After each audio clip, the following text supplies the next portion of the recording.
Please rise for the Pledge of Allegiance.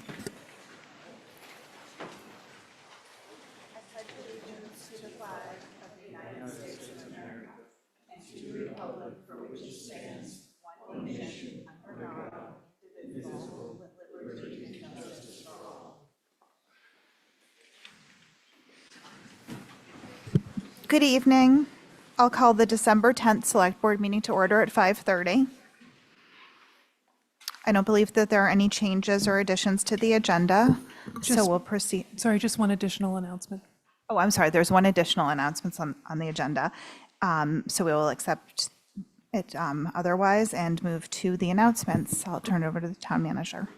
Thank you. This meeting is being video and audio recorded. The town is holding public informational sessions on PFAS this fall and winter. We have one coming up tomorrow, December 11th at 5:30 in this room. It is called PFAS and Our Health, the Impact of Forever Chemicals Across Different Seasons of Life. And that will feature Dr. Tamara James Todd of Environmental Reproductive Epidemiology from the Department of Environmental Health at Harvard T.H. Chan School of Public Health, and remote virtual participation is also available. I learned right before the meeting that the final session for this series has been scheduled for January 22nd, 2026, and that will focus on surface water testing. The Finance Committee is holding a public hearing tomorrow, also Thursday, December 11th at 4 p.m. in room A of the meeting trailer. It's also attendable remotely, on citizen warrant articles. And all of that can be viewed on the town website. There's a link on the Select Board meeting agenda. Our new announcement is that the Planning and Economic Development Commission, MPNEDC, is seeking an update to its enabling legislation intended to modernize its name, membership, vision, and mission. And they are holding a public forum tomorrow morning, Thursday, December 11th, from 9 a.m. to 11 a.m. at the Nantucket Inn, 1 Miller Lane, to explain the proposal and receive public feedback on the proposed changes. You can also attend remotely. And again, the link is on the Select Board meeting agenda. And that is it for announcements. Are there any opening Select Board comments or announcements? Okay, seeing none. I do have some responses from prior Select Board meeting public comments to read. On December 3rd, Clifford Williams asked, is the African Meeting House vandalism still considered an investigation, or has it been closed by the town, the Attorney General, or the powers to be? The town's response is, on June 19th, 2019, former police chief Pittman announced the investigation was being turned over to the Cape and Islands District Attorney's Office and the Massachusetts State Police Detective Unit. The town has had no further involvement in the investigation. Clifford went on to ask about the revised RFP request. As stated before in other public comment question responses, as shown in the image on the screen, the revised RFP was distributed to all members of the African Meeting House Investigation Work Group, including Mr. Williams and Mr. Thornwell, on Friday, July 18th, 2025, by the Deputy Procurement Officer in the email with 2 attachments shown behind me. Meredith Lepre would like to know when the drainage work will begin in the area by the airport where there's a large puddle. The project's timeline and more information are on the town's website, nantucket-ma.civil-space.io/en/project/area-transportation-improvements-project. And those were the follow-up answers for those. Now we have public comment for items otherwise not on our agenda for discussion tonight.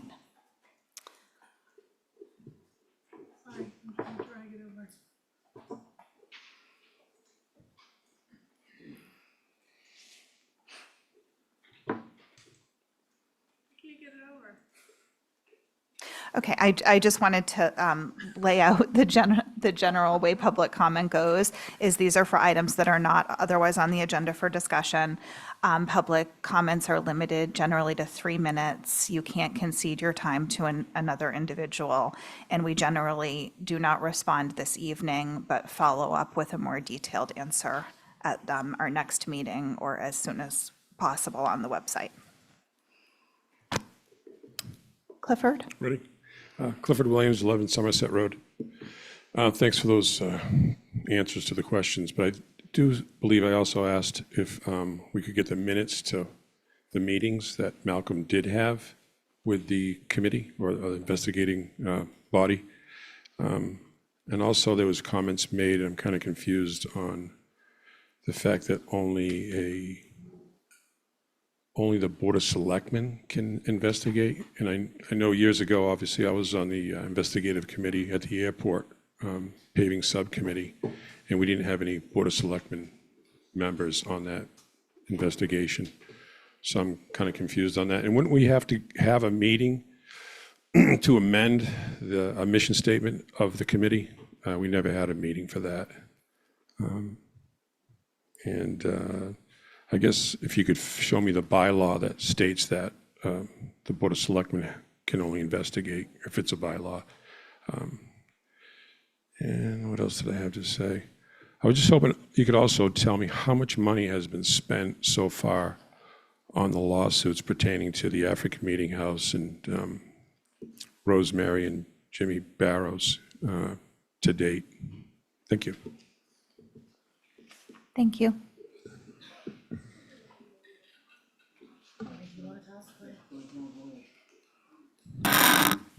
Hi, Amy Eldridge. I see that tomorrow afternoon you guys are touring the Loran station. Will any of that tour be made available to the public to know what you guys have seen and what's really going on out there? Because the Current dropped quite an interesting story this morning. And we'd just like to know what you guys see. Will that be made available to the public at some point? Thank you. Madam Chairman, good evening. My name is Tom Coffin. I am 8 Pinecrest Drive. I am a native, obviously. Most people know me. I'm here for 2 reasons. One will both touch my heart, but this one more than ever. It's for the veterans. Call me if you need. I got a list from you, from the board, about 658 members.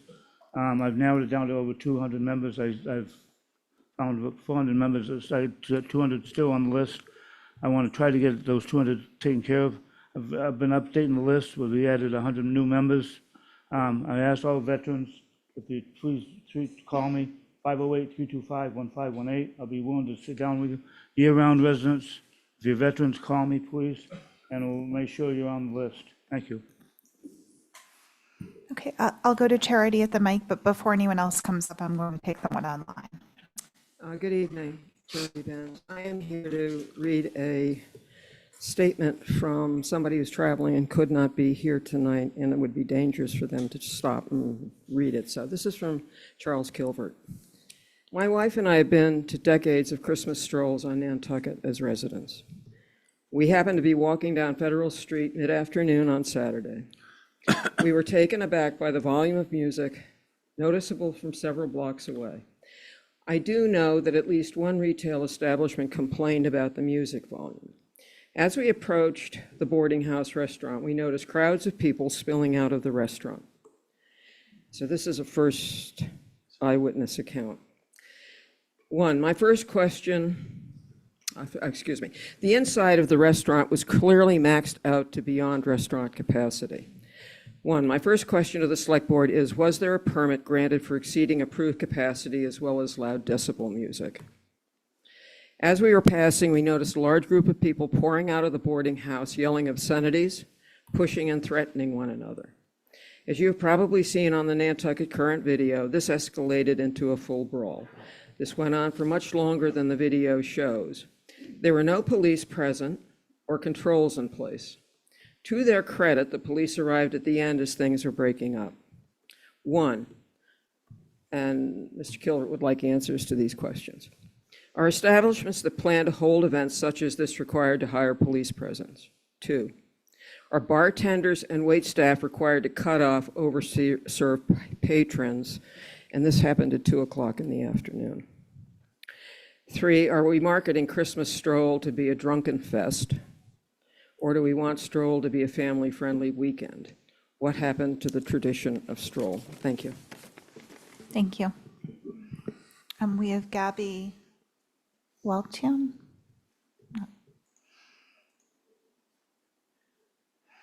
I would like to make a public comment on that it's too much happening in USA and I can't handle it. So I'm trying to make it stop. So that's what I'm trying to do.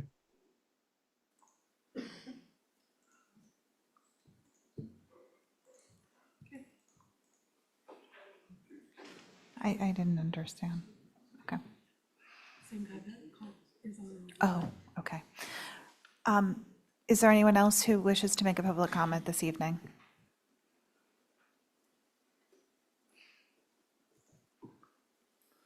Thank you. Andy Lowell, 5 Accomack Way, members of the board.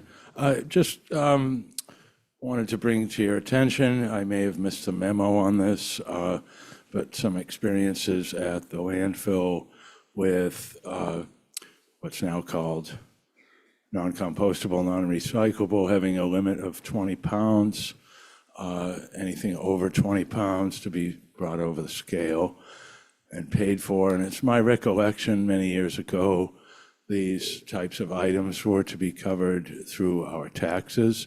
I believe that was voted on. Same with the metal. I've experienced from an attendant that over 20 pounds needs to go over the scale. And I was also notified at the scale with a truckload of brush that my truckload of brush was rather large, and large truckloads of brush would have to pay in the future. As far as the bulky items go, the non-compostable, non-recyclable, I was just a little concerned that the reason we voted for these items to be paid for through our taxes was to keep them out of the moors and with scofflaw dumping, so to speak. But maybe I missed something. I don't follow all the meetings. But I thought it might be wise to put these changes possibly in a buck slip with our next tax bill, something like that, so that we're all aware of these changes and the attendance. It may help with some issues. It doesn't seem like the attendants should have to be the ones that tell us about these changes. I don't see anything in any signage out there. So a little information on that would be good. Thank you very much. Thank you. We have another hand up online. Sarah Mary.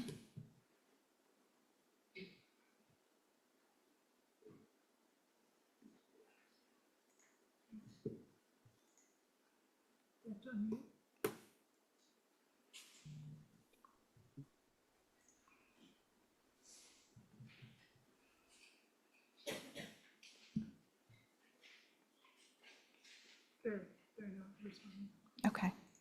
Campbell? Super, thanks. Good evening, everyone. I just, Campbell Sutton for the record. oh yeah, sorry, forgetting everything. Okay, Campbell Sutton. I've been driving down Surfside for many years, and it seems to me in the last at least 3 years, construction has been going on with the sewer on that entire stretch of road. And so it had to have been in the design phase for a number of years before that. And when I go down and I see the power poles that are being put in with wings, I'm a little concerned. I don't see why coordination at one time when we had talked about extra heavy line going from town to the airport or something like that. And we talked about putting lines underground, and then there was all this, oh, well, we're going to cooperate, we're going to, make sure we're on the same page with people so we can take advantage of construction that's going on. Those just, one, are totally out of character. Like, I don't even know how to say out of character. The other thing is, in a heavy wind and over time with salt air, I just don't see where those wings are stable. And I just wanted to express that because I was really astounded at the site. Thank you. Okay, thank you. Do we want to go back to Sarah Mary? The hand is up again. I am being told that it's an iPad account after usually Zoom hours. Okay.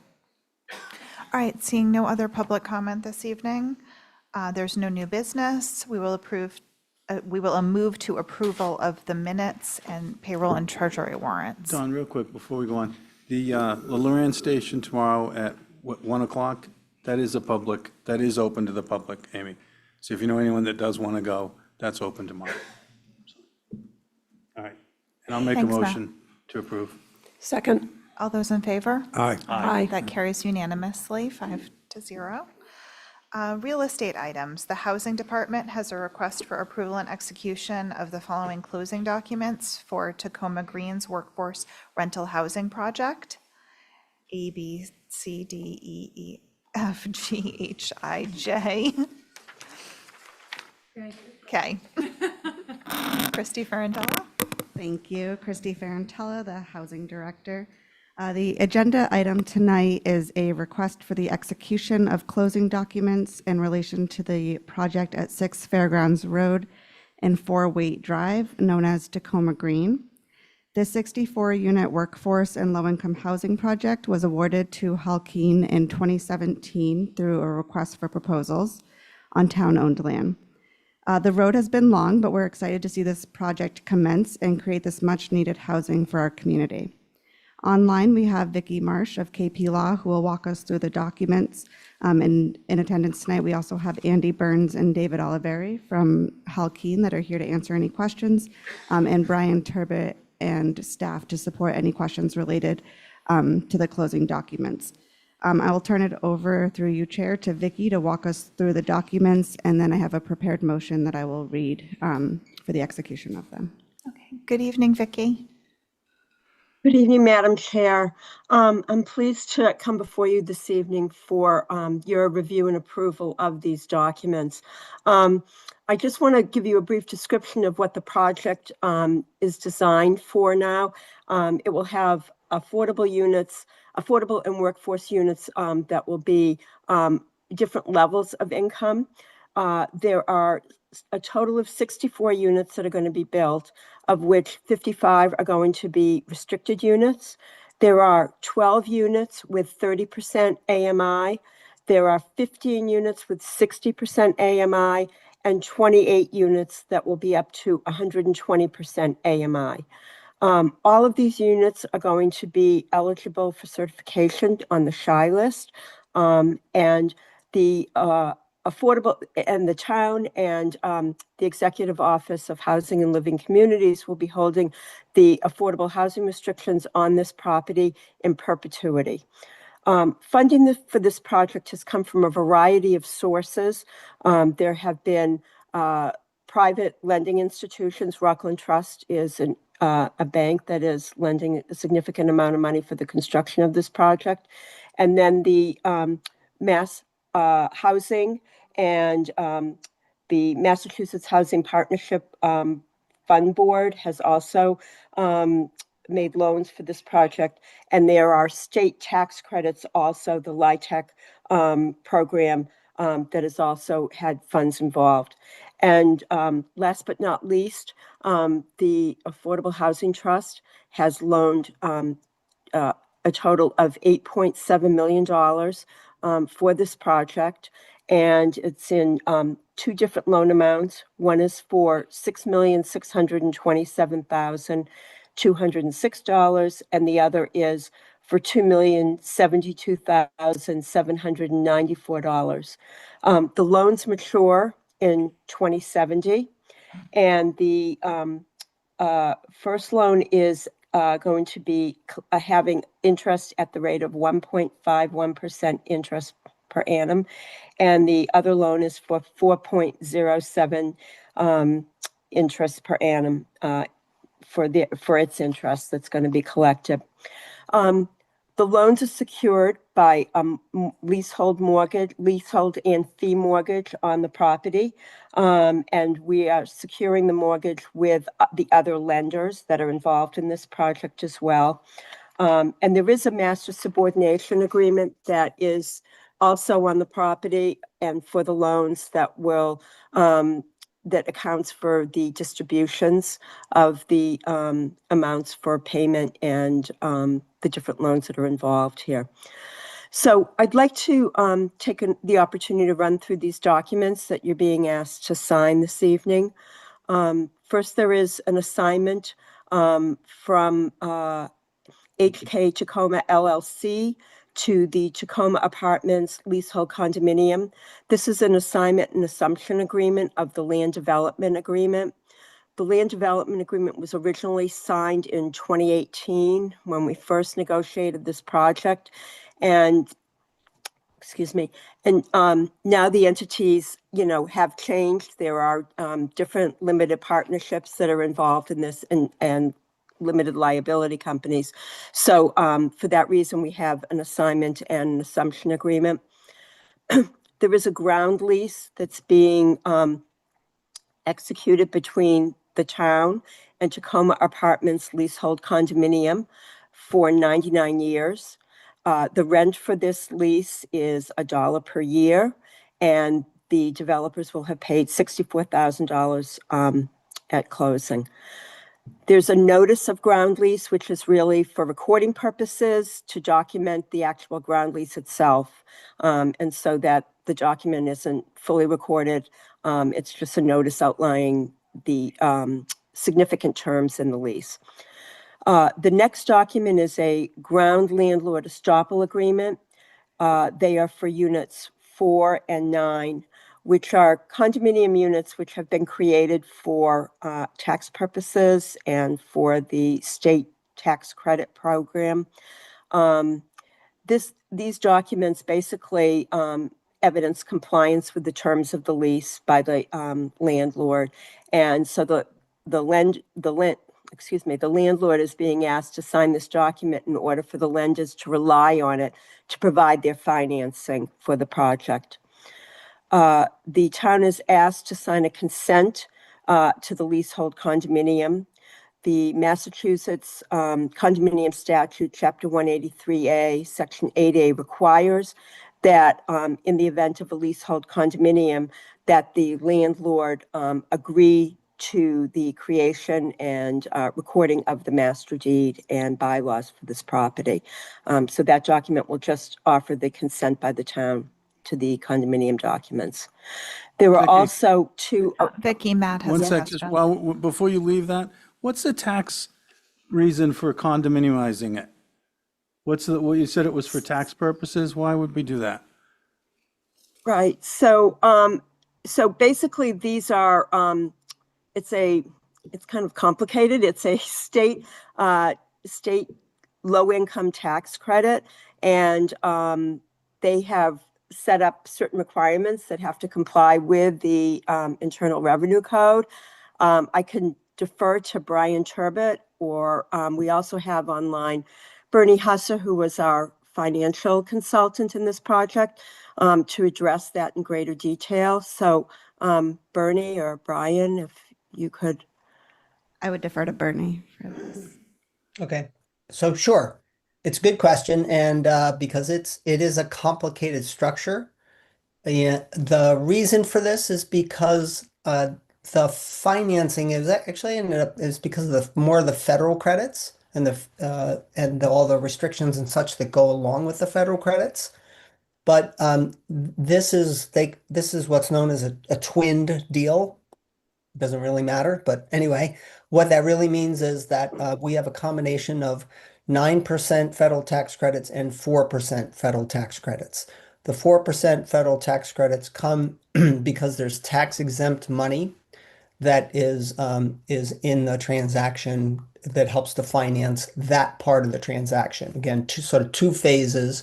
One of them is financed by tax exempt money. That only allows the use of 4% tax credits.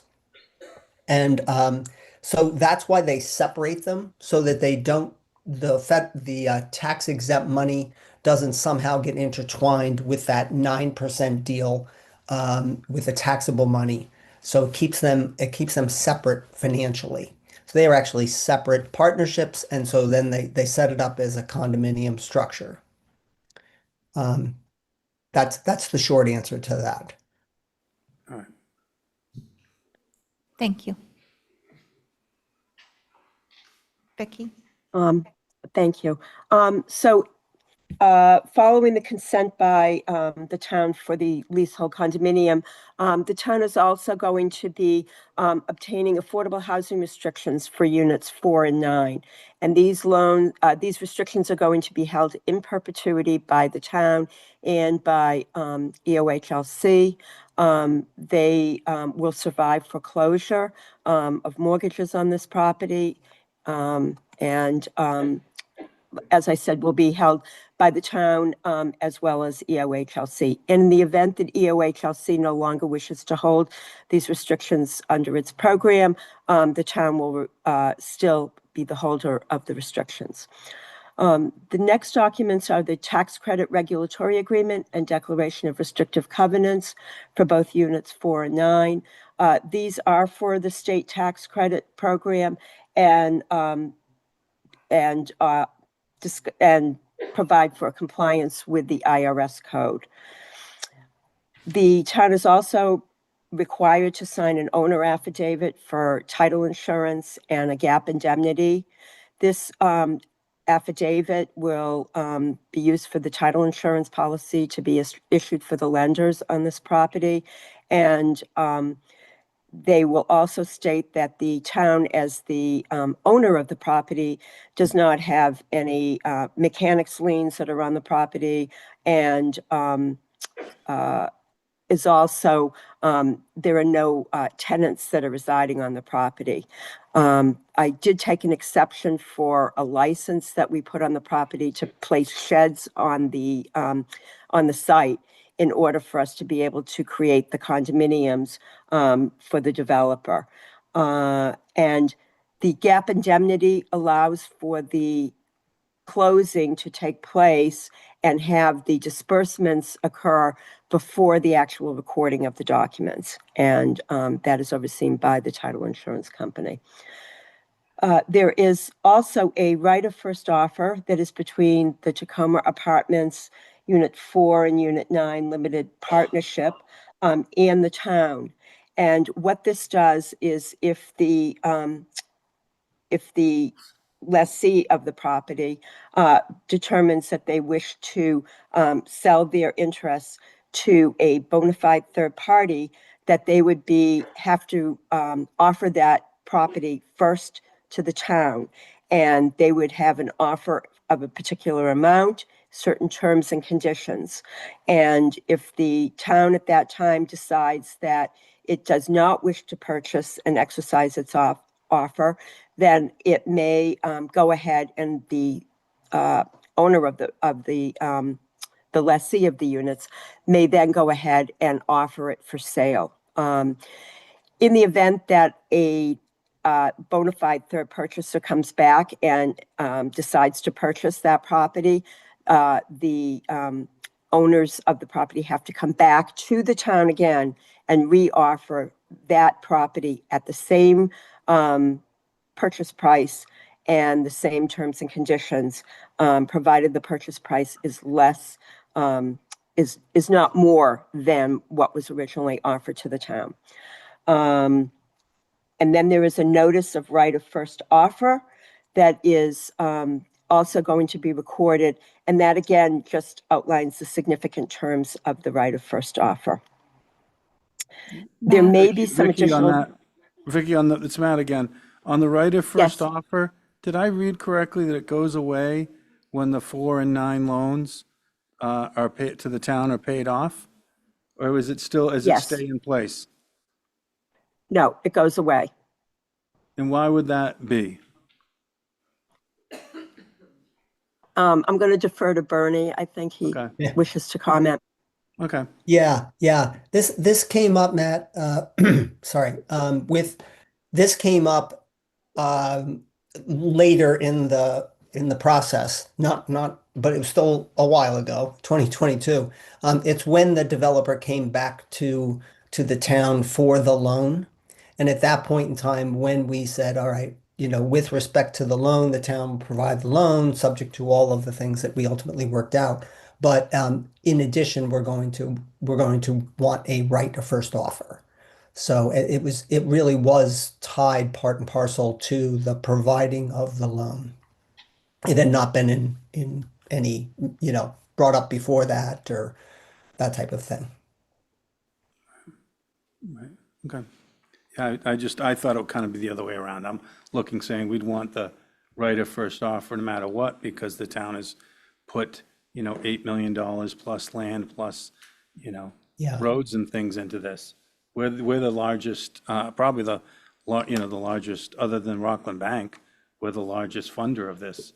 So I would think it would be the other way around. But all right, keep going.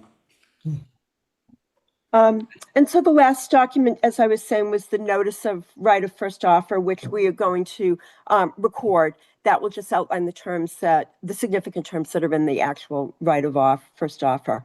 And so there may be additional documents that may arise between now and the time that we actually get to closing. And those documents would obviously be subject to town council review and negotiation with the developers council. And so we would also ask that when you're voting, that you include that in your authorization to be able to allow us to be able to have you execute any additional documents that may be necessary for the closing.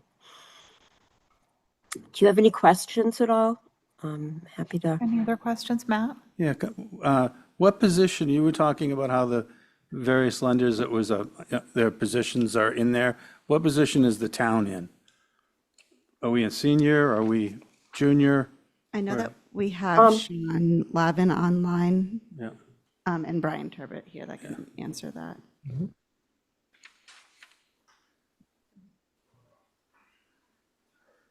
Sorry, excuse me. This is Sean Levin from Hall. On the 9% deal, the town is in the 5th priority, and on the 4%, we are in the 4th priority. All right, thanks. You're welcome. Yeah, Anything else? That means we're low down the list for the people to understand what that means. And then page 290, there was one, it talked about senior lender. All restrictions shall terminate upon foreclosure or the grant of a deed in lieu of foreclosure only to the extent it is financially infeasible. Senior lender, sole discretion. Can you explain that to me, Vicki, please? Does that mean everything, or is that just normal verbiage that's in for mass housing, or? So we did negotiate some language to have in there included so that we actually are protected in there. So if these loans were to be foreclosed, the town is actually protected in there, despite the fact that it would be financially infeasible. There are additional paragraphs in that document that you're referencing that will also protect the town so that the restrictions are not lapsed. All right, thank you.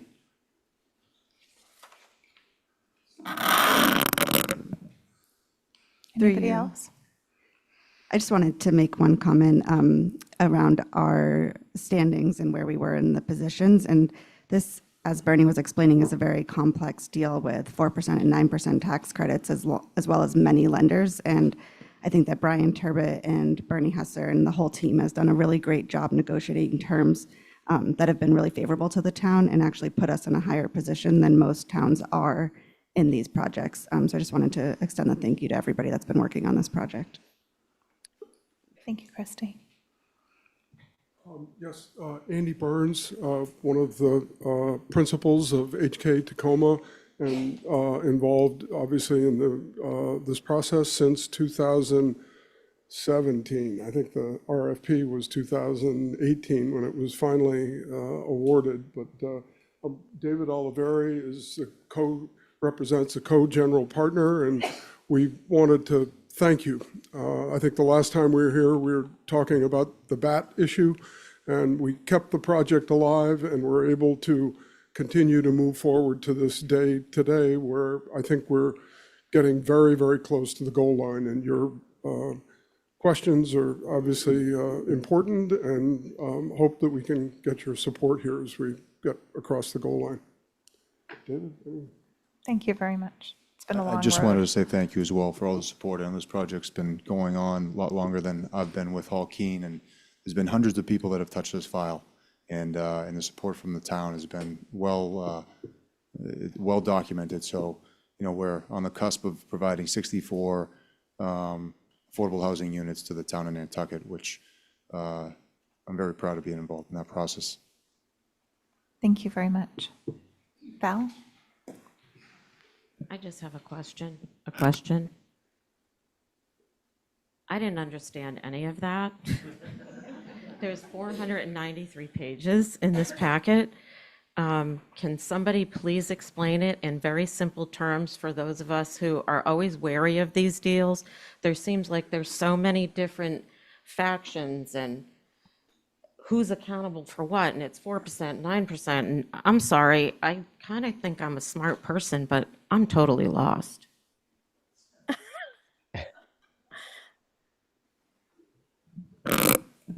Say Vicky's has her hand up, or I'm happy to explain. I'm happy to try to explain. I mean, in very simple terms, the town is going to have a project that's constructed and will be able to operate for affordable housing for 64 residential units of different income levels as well, and some market rate units. And there will be a local preference for town residents as well included in there. And the town itself, other than the other lenders, is loaning $8.7 million for this deal to be able to come to fruition.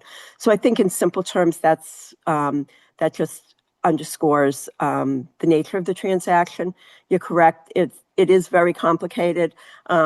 And there are a lot of terms and tax experts that we needed in order to be able to get us through this. But I think that the bottom line is that there will be an affordable housing project for 64 units, and the town is loaning $8.7 million to complete this project. Thank you. Christy, did you want to add anything? No, I'm happy to read the motion. Okay, if there are no other board questions, we'll go to the layout of the necessary motion. Okay, so I have two motions. Oh, sorry. We own the land, we're putting 8 million in it. Who owns the project?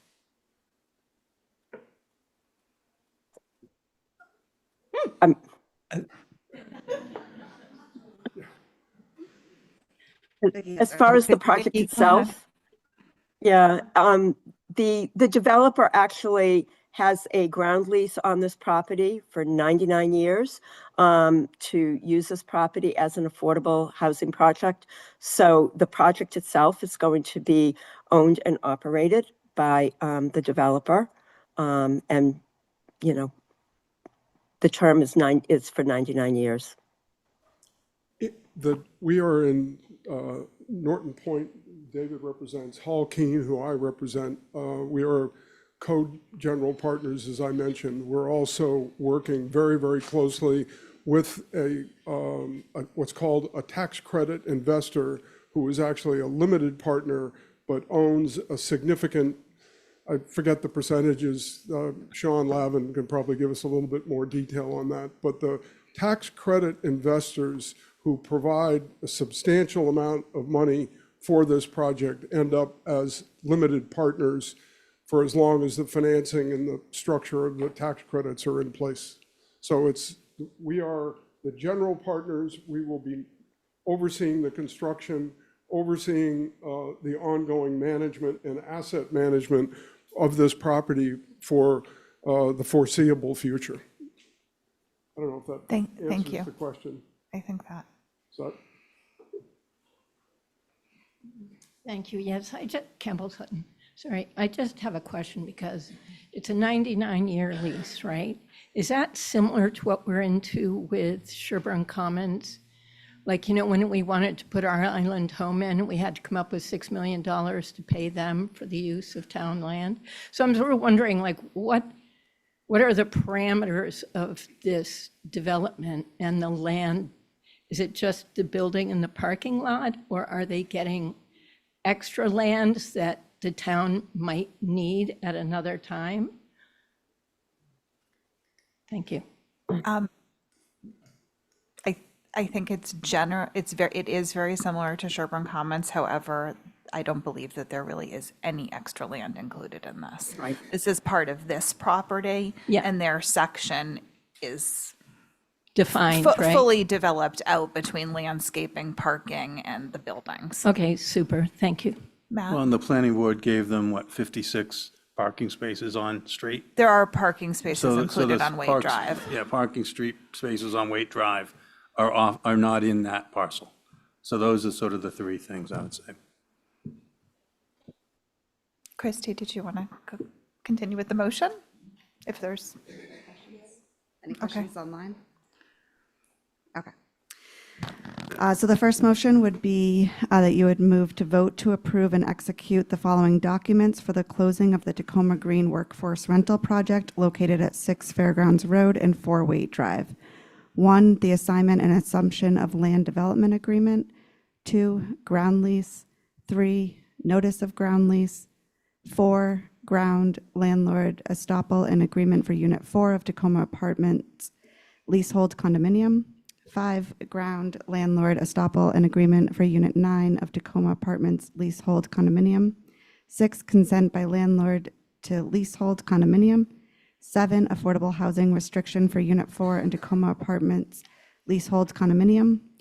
8, affordable housing restriction for Unit 9 of Tacoma Apartments leasehold condominium. 9, tax credit regulatory agreement and declaration of restrictive covenants for the Unit 4 of Tacoma Apartments leasehold condominium. Number 10, tax credit regulatory agreement and declaration of restrictive covenants for Unit 9 of Tacoma Apartments leasehold condominium. 10, owner affidavit with gap indemnity. 12, right of first offer agreement. 13, notice of right of first offer agreement. And 14, any other closing documents approved by town council necessary for the closing of the Tacoma Green project.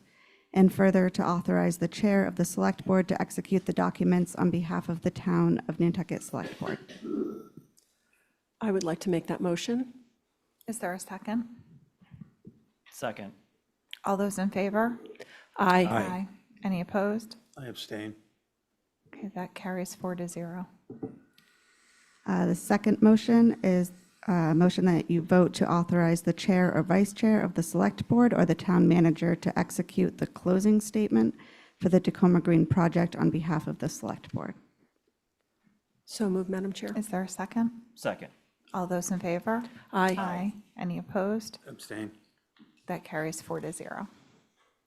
Thank you, and thank you all. I just you wanted very to much. add that tomorrow the building permits will be pulled, and I'll be back next week to request an additional year of safe harbor. So this is really vital to keeping us on track to reach our 10% goal, so a huge win for the community. Thank you. Excellent. Thank you. Thank you all. Thank you. Thank you. Yeah. Thanks, everybody. Yeah, and I'd make a quick clarification if I can. I'm not critical of all the work that's been done. I think on both sides, there's a ton of work. I'm trying to keep the pressure on. I'd like to see the town be co-general partner, have more control of these in the future, and to be working on the, sort of utilizing tax credits to our advantage and being able to do more housing. So I'm trying to keep the pressure on us to be taking more control of this. Thank you. Thank you. Thank you. Okay, we're moving to select board reports and comments. The first item is our island home, the status of the proposed new facility, and a possible vote in the way this reads is to consider the closure process for the existing facility, also to consider whether this goes back to town meeting. This was continued from last week's meeting of December 3rd, 2025. Thank you. I thought it would be a good idea to give a little bit more of an introduction than we gave last week, given the interest and the request of the board to have this type of meeting here. But a lot of people weren't here last week, and you may have watched it, but I thought I'd go back in time a little bit to give the public some review of what's happened so far for this project. The slide here shows past studies going back to 2007 with a firm called Brujan Consulting. We were looking at the items, hopefully you can see them a little bit, but this is also online, that study took into consideration. We then had another study a couple of years later in 2009, which furthered the review of the facility and came up with some options, including closure, finding an outside provider, and making an investment to upgrade the island home, very similar to what's now transpired.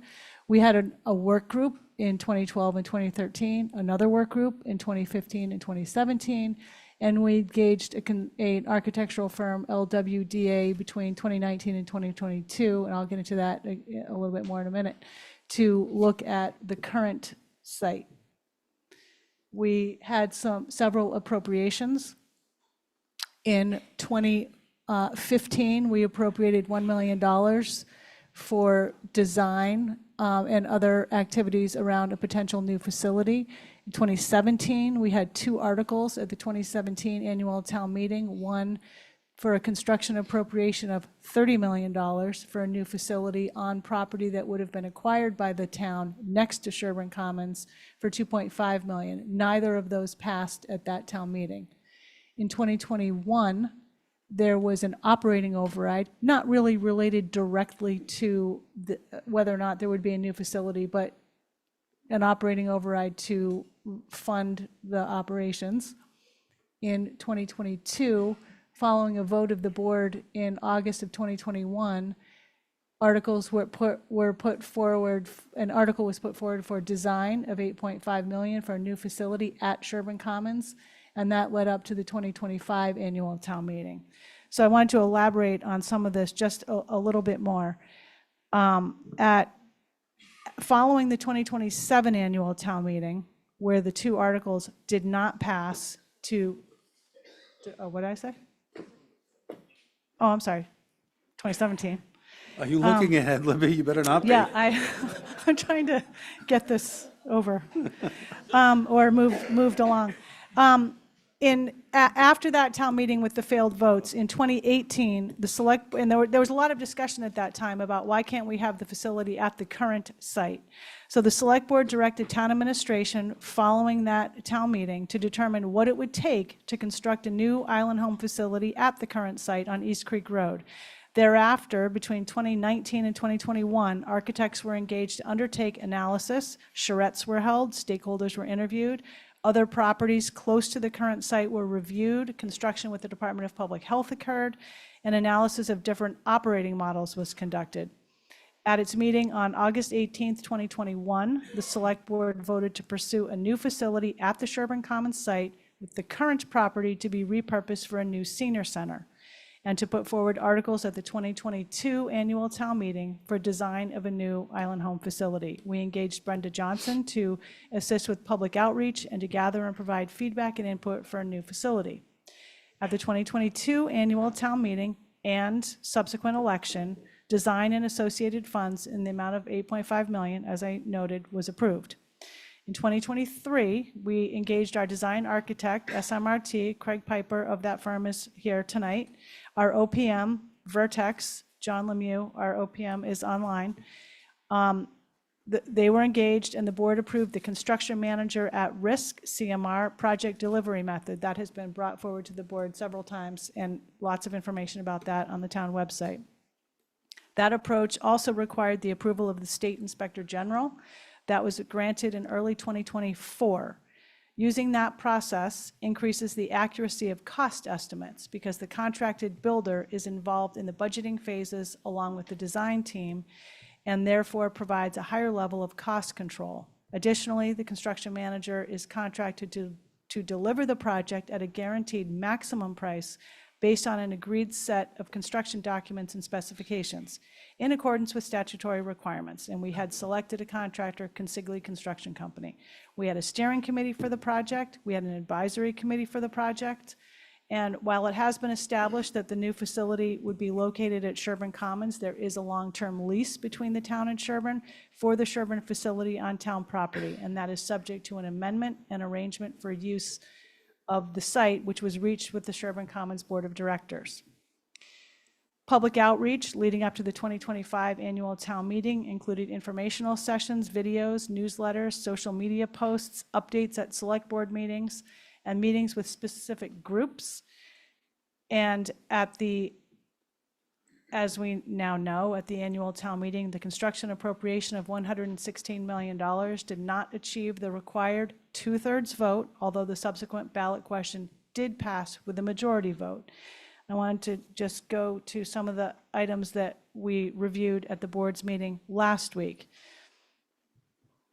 After the 2025 vote, the select board discussed how to proceed and requested additional information through the following: a community survey to gauge support or not for the project, cost savings that could be achieved through a reduction in the size and scope of the project, operating costs for a smaller facility, the procurement requirements for a redesigned facility, and closure plan logistics and a cost estimate, not a timeline of closure, just what is the process to close. Other items that the select board wanted to have investigated included an indication from the land bank as to a potential purchase of the West Creek Road property, and if favorable, in what range. The land bank is currently seeking an appraisal of that property, which includes an area set aside for a senior center, as has been the plan for this property once vacated by Our Island Home. The land bank is going to, if we are going to have a senior center there, there will need to be a cutout of the property. So that will impact the value of it. Other potential operators. While initial interest has been expressed on several occasions over the past 25 years, none of those discussions has panned out into a serious proposal of any kind. Operators tend to be interested in the property and other uses for it, not the current facility and operating it. While it's possible to issue a procurement to solicit operating proposals, without a new facility, those are unlikely, and the hurdles to operating a public facility with or without a substantial subsidy are significant. At last week's board meeting, the board discussed whether or not to bring the project back to the 2026 annual town meeting, given the community importance of the project, but also the magnitude of competing projects on the near horizon. The board was provided with the details of what the closure process would entail and agreed it should be made clear to the voters that if the project is brought back to the 2026 annual town meeting and potentially annual town election, if it does pass, the next steps for, if it does not pass, the next steps for the facility, probably over a period of time, would be closure, and to hold that discussion at this meeting and to seek public input and feedback. So I just wanted people to get a little bit more detail about what has been worked on with this project over many years, and that a lot of options and alternatives have been reviewed pretty extensively. So we've tried to leave no stone uncovered. That's it. Madam Okay. Chairman, if I would, please, my name is Tom Coffin, for the record. Yes. 8 Pinecrest, I'm a native, I am a taxpayer. I had the unfortunately of being a patient there the last 9 weeks, so I saw both, I'm on the fence on both sides. To Administrator Bob, he's been excellent, and PT has been excellent. PT is the reason I'm here, walking with a cane, not a walker, not a wheelchair.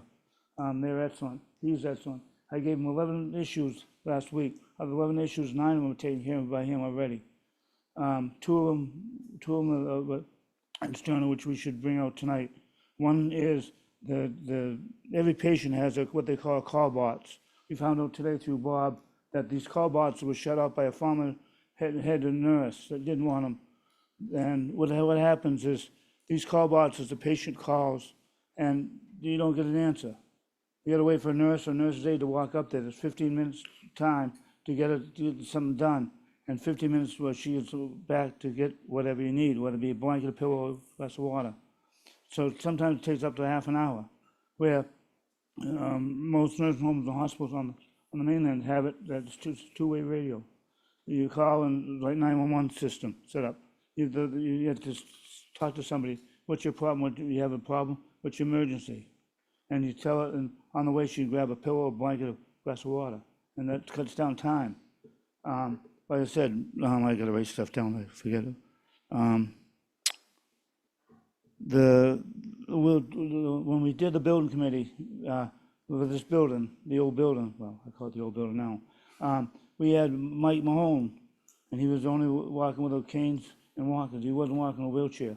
The wheelchairs are inaccessible to these bathrooms here in the nursing home we have now. If you had a foot, like I had for 2 weeks, I had foot pads on the bottom of the wheelchairs. They're inaccessible.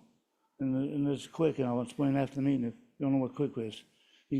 Quick, it means you gotta get there quick. And if you don't, oh well. Without the foot pads, you're able to maneuver in the bathroom, but it's kind of tricky. So, I mean, we gotta do something. If we do a new building, which I can care, I've been on both sides of the fence. I see the needs, I see the not needs. So, I mean, whatever we do is excellent. While I'm up here, I think we should, I suggest to you, Madam Chairman, is you entertain the motion of the board to thank Bob for all, we got an administrator over there that works hard. And he cares for not only the employees, but the patients. And he does his work. And that's what we should have. And unfortunately, we need a vote of confidence. Thank you. Thank you. So I'm going to continue taking public comment, but what the board is faced with is that the project is going to have a very large price tag. There is no way around it. It is one of the biggest things that we've brought before the voters. We had a positive vote at the ballot. We did not get the 2/3 required at town meeting last year. And no matter what we are faced with, that eventually in some timeline, if we do not build a new facility, this facility will officially have outdone its lifetime. And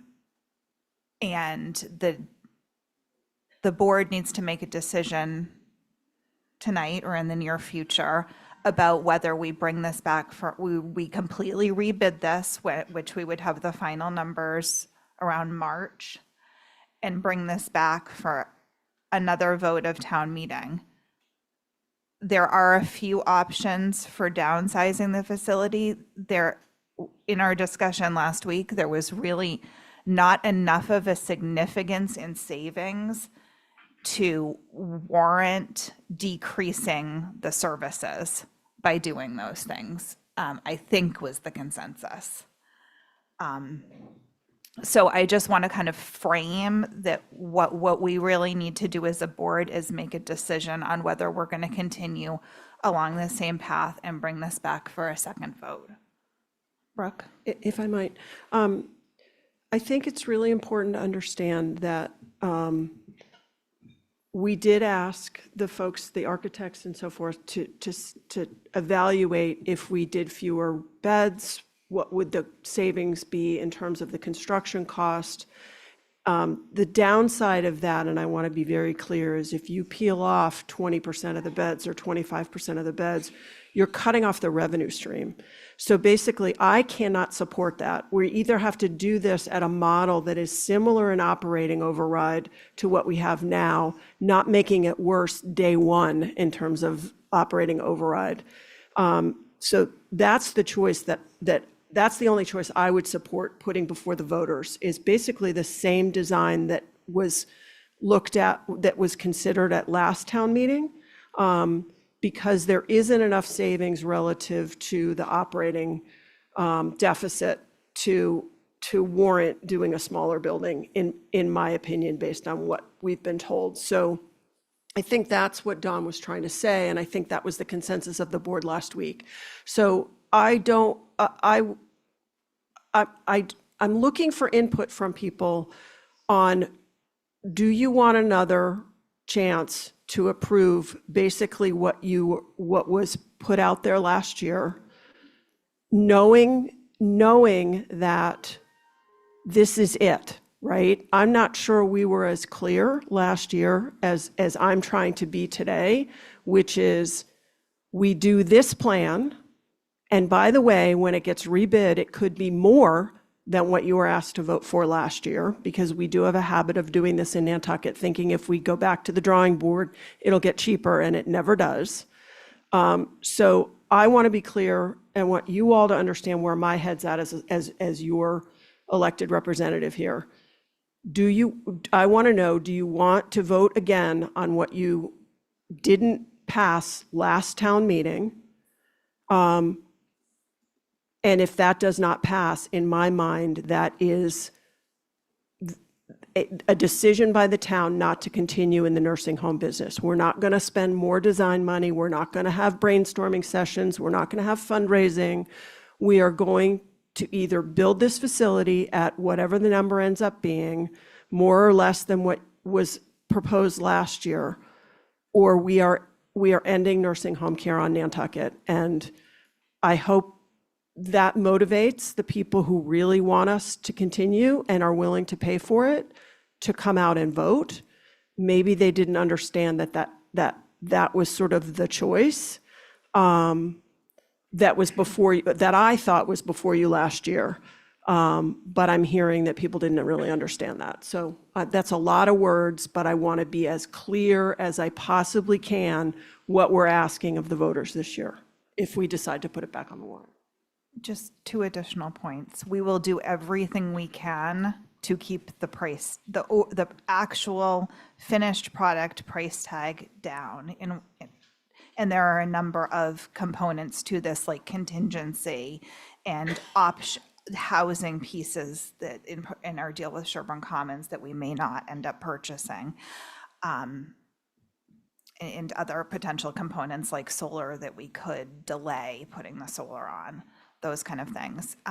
As well, if the ultimate vote is to not build a new facility, it does not mean closure tomorrow.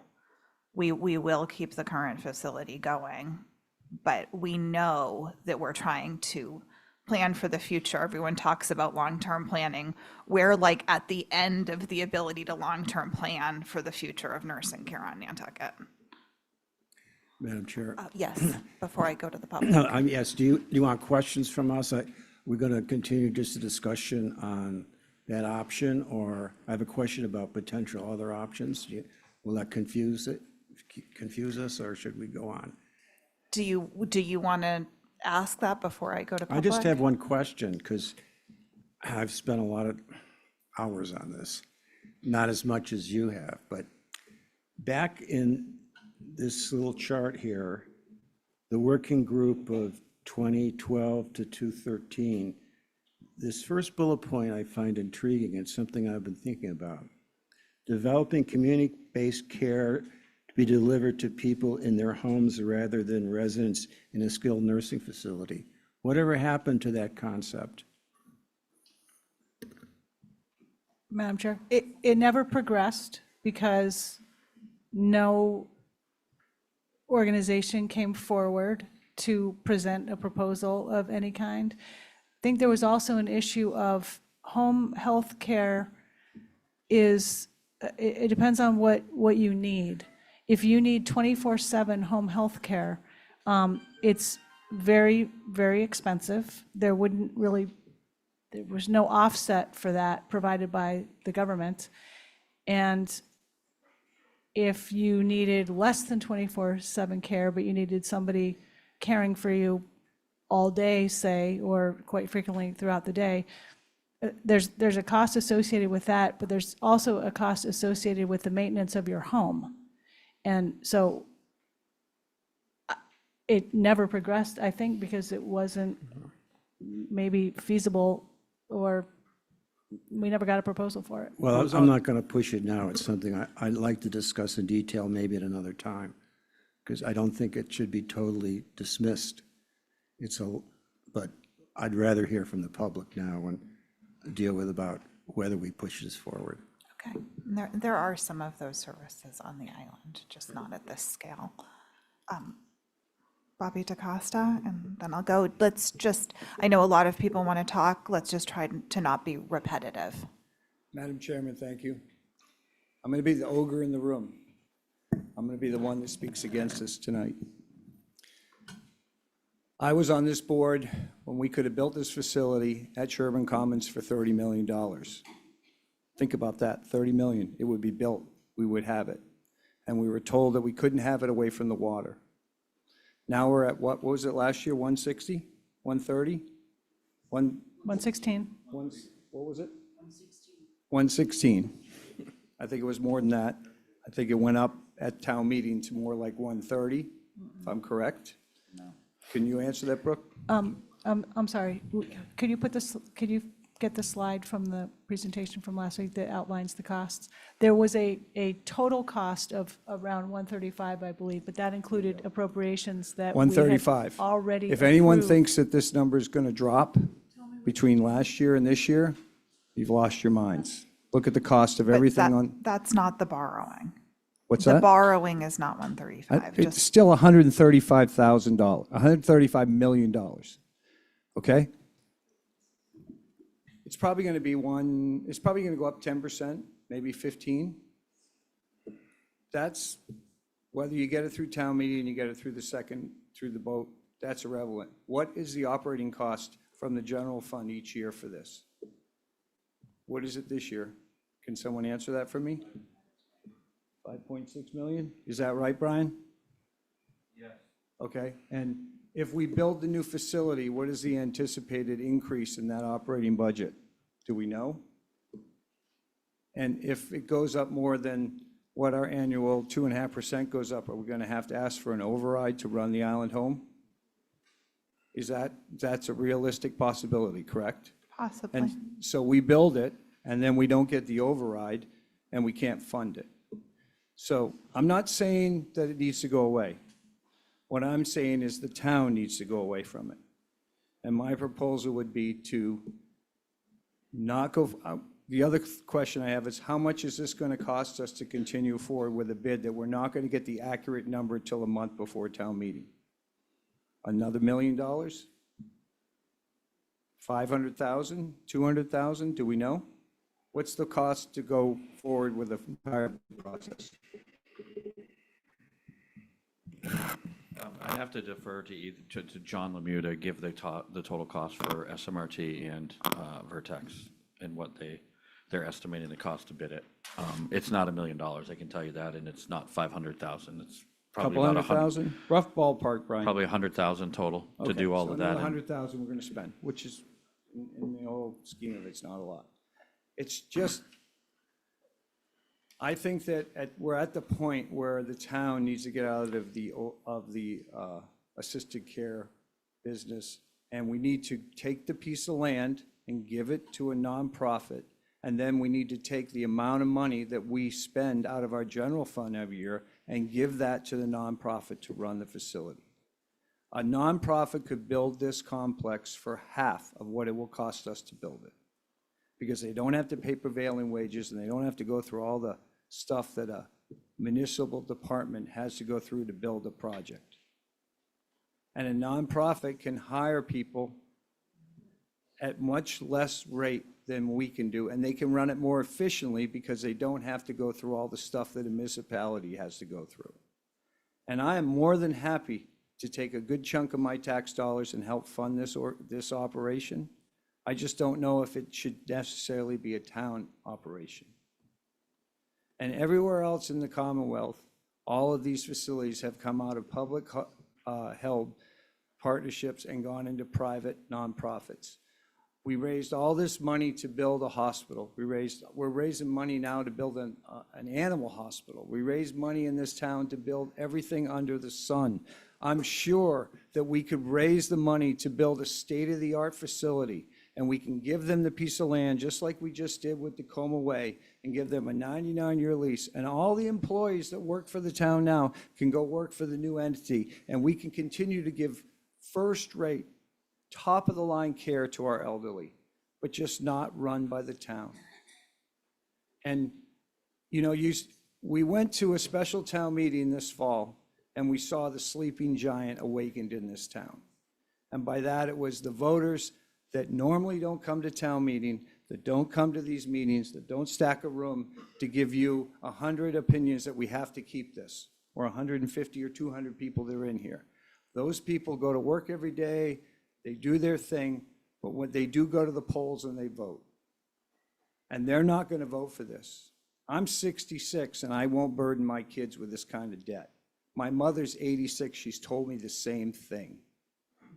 It's too much debt on the future generation of Nantucketers. It's not too much debt to give them $10 million a year out of our general fund to help run it, and to give them a piece of land to build it on. That's what I think we need to do at this point. That's my 2 cents. You're going to hear a lot of other things, but I'm just putting that out there. Thank you.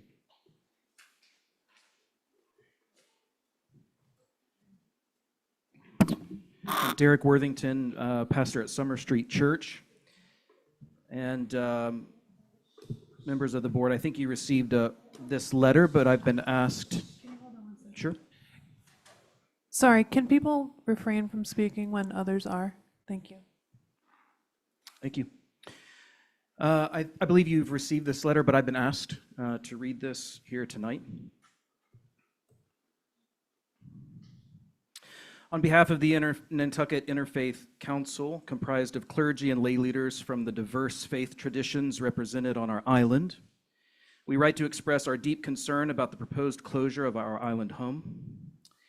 As religious leaders entrusted with the pastoral care of our congregations and the moral well-being of our community, we feel compelled to speak with clarity and compassion on this matter. Our island home is more than a facility, is an expression of our island's values. For decades, our island home has embodied our collective commitment to honor the dignity of our elders, especially those who have lived, worked, and contributed to Nantucket throughout their lives. In our faith traditions, the care of the aging and the vulnerable is not merely a social obligation, but a sacred duty.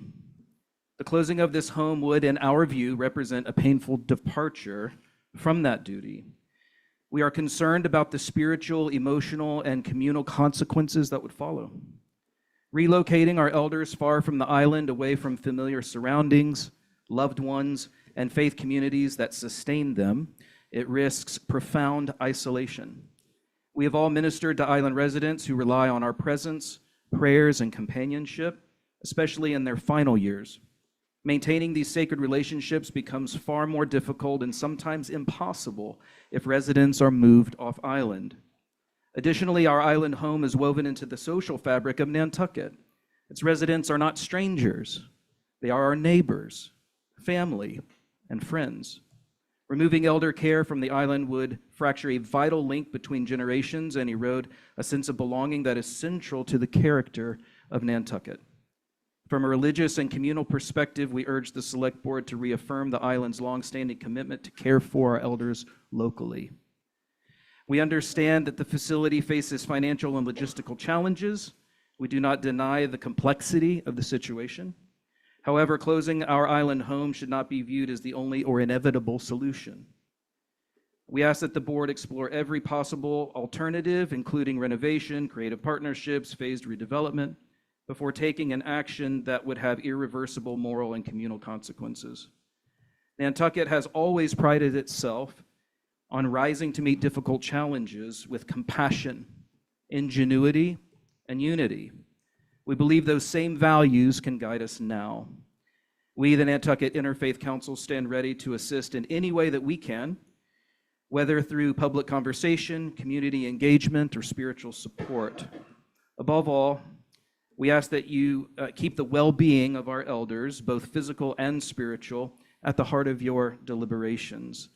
Thank you for your service to our island and for your thoughtful consideration of this deeply important issue. Thank you. Thank you. I'm just going to go to someone who's had their hand up online. Mary Longacre.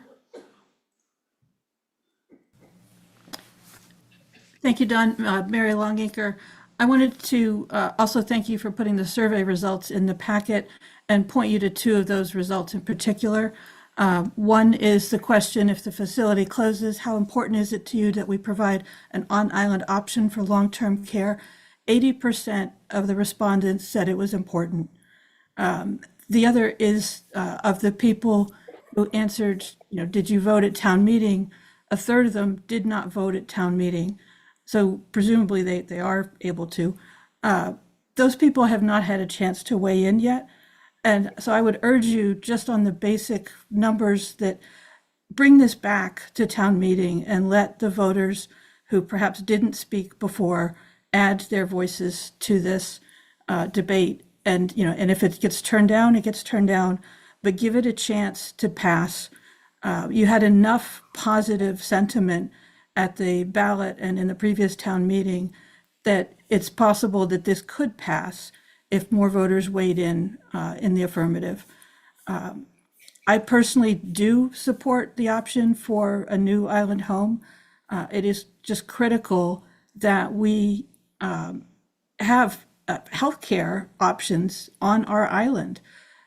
This not having this facility in some form would cause people to have to leave the island, and that would further fracture our community. Just for something as simple as a broken leg, you may not be able to be cared for in your home. You may have to leave the island. If it's something more long-term, your family may need to leave with you because they want to be near you in order to support you.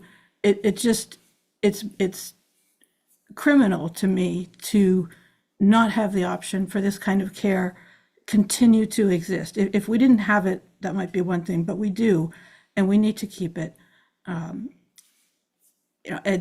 I completely understand the cost. I have complained before about what things cost and what I pay in taxes.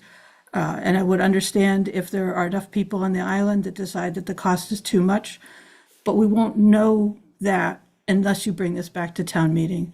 So I strongly urge you to do that. If you decide not to, it just prevents so many other people from being able to weigh in on this. And I really hope that it will be the people's decision and not the select board's decision if this does not go forward. Thank you. Thank you. Allison? Hello, Allison Forsgren. I was a founding member of Friends of Our Island Home back in 2012 when my father was a resident. Both of my parents ended up having spent time at the island home, and I've been privy to and participated in a lot of the work that's been done by the town and the select board getting to where we are right now. I completely agree with the sentiment that it can't be made smaller. We have an aging elderly population. It should be actually made larger, but I think the site constraints and the various floors, I mean, what's been done to this point is the best that we can possibly imagine and hope for in a skilled nursing facility. Shortly before the last town meeting, Friends of Our Island Home had negotiated with the Community Foundation for Nantucket that they could be, that we would have a fund with them to repay the town for monies that were spent on building the new island home. So we didn't really get a chance to participate, ask for participation on many levels from the private sector, but we had to close the fund after the vote was negative. So there were people who had stepped up and offered $5,000, no $1 million people, but we didn't really have a chance to get that out there. And many people in the public have suggested that there could be a public-private partnership, and anything to help reduce the cost to the taxpayers would be great. There could be naming, possibilities, but I don't think, the Community Foundation can't reimburse the town until the town has committed to borrow the money. And so it's a catch-22. There's no way to cement or to know exactly what the private sector is willing to do until we move forward. So again, I hope that you will consider putting this on the town meeting for 2026. And then the work will be to have all of the people who have committed to working on the project come together and, make the most of it. But we definitely would be missing a huge part of the healthcare picture here if we don't have a place for people to not only have residential care when they're older, but also to have rehab care. The Island Home has done an incredible job with rehab, and that's an income-producing part of the puzzle that's never really been capitalized on in previous incarnations. So there are a lot of ways to help defray the costs, but we really need to make the commitment to go ahead and to build it. Thank you. Thank you. I'm just going to go back and forth with online. Meredith Lepre.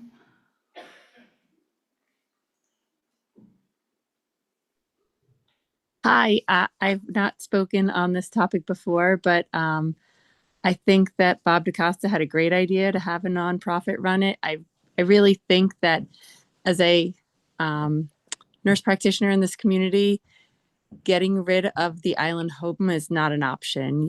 I think that is not a good choice for our community members. We spend $6.5 million every year in perpetuity. That's never going to end for housing. We spent, I don't know, 35 million on the new NIS. They're talking about turf fields and over 20 million for that, and a new high school and all of these things. And we're not going to care for our elderly. What kind of message is that for our community? I really think we need to take care of people who need skilled nursing care or rehab are going to do better if they have their families around. And forcing people to be off island is just, I think, not the message that we want to send our community of the type of people that we are. I think it's really important that we find a way to keep it open. I don't love the price tag. I would love to see if there was some other option, but I think closing it is not an option, and that should be taken off the table. But so thank you. Thank you. Hi, Amy Eldridge. I just I agree with Bobby DaCosta. I mean, the cost is insane. We are looking at a new middle school possibly that's going to be in the ballpark of $44 million sometime between now and 2028. The DPW facility was $67 million. The Island Home was $126 million or whatever that number is.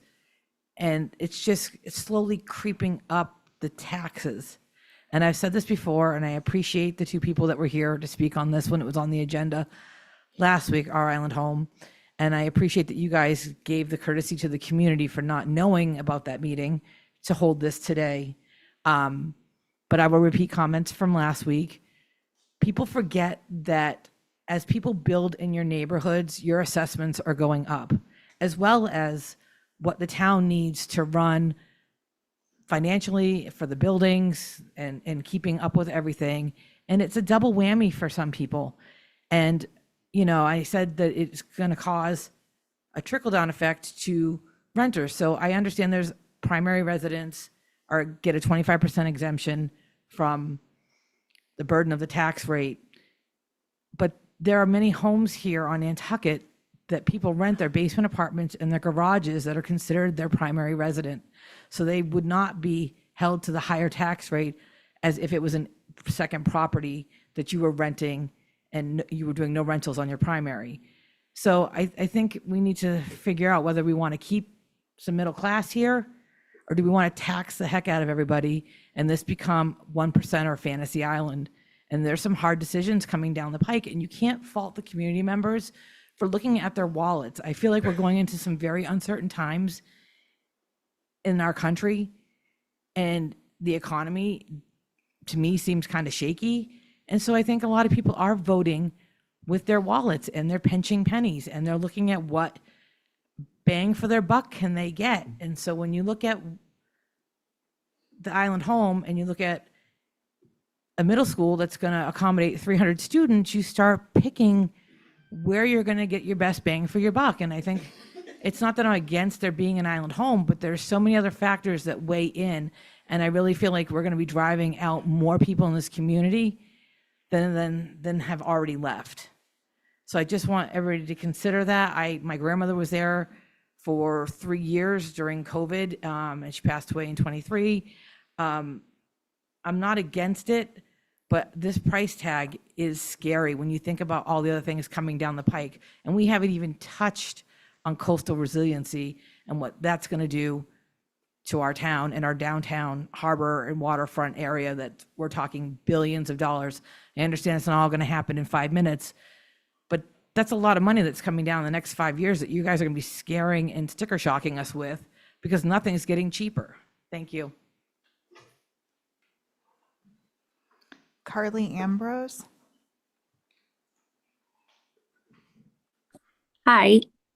So my dad has been at our island home for 3 years now, and I'm only 38 years old, so I never expected to have a parent that was slowly dying of Parkinson's. So I've been in that facility at least 2 days a week for the last 3 years.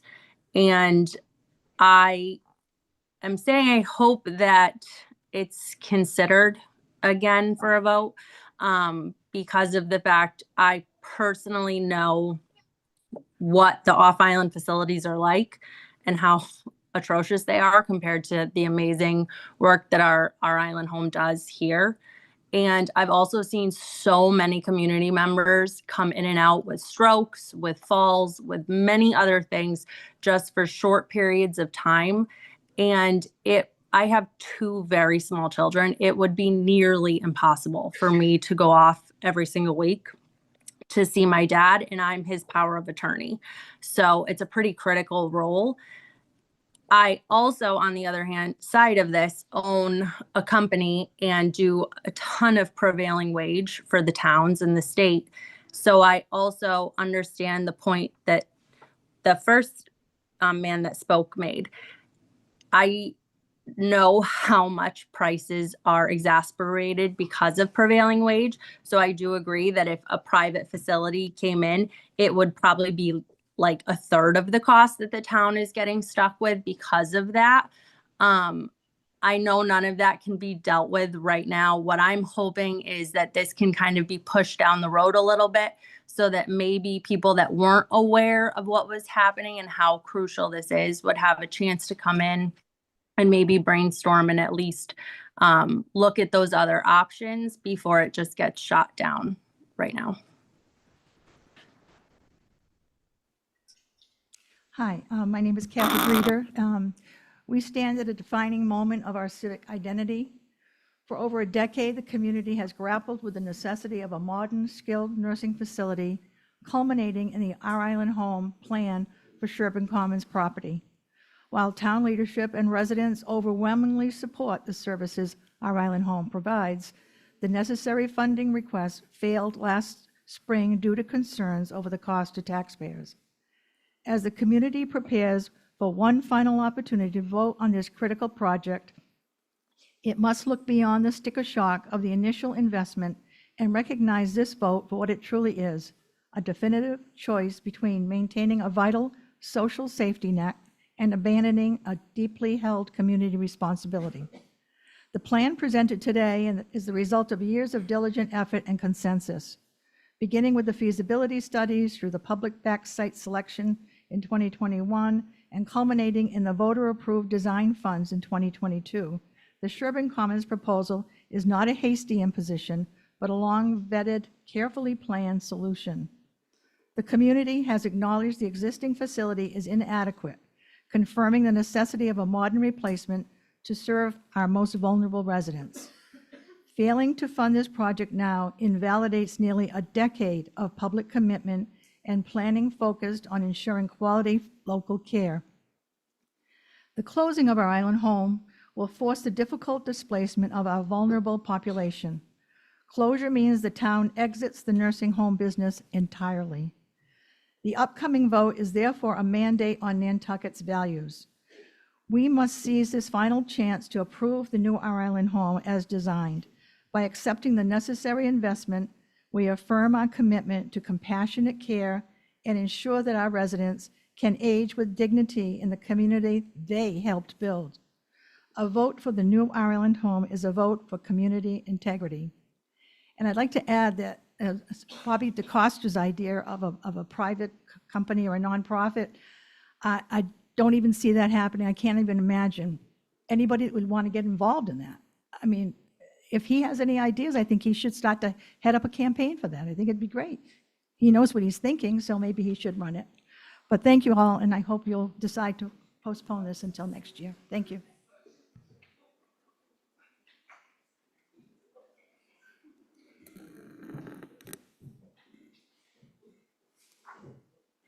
I'm just going to wait for everybody's eyes. Hi, thank you. Katie Perales, 10A Park Circle, Nantucket registered voter. I follow the weekly select board meetings and attend annual and special town meetings and have for a long time. I understand your frustration with the outcome and labor-intensive process regarding the OAH facility.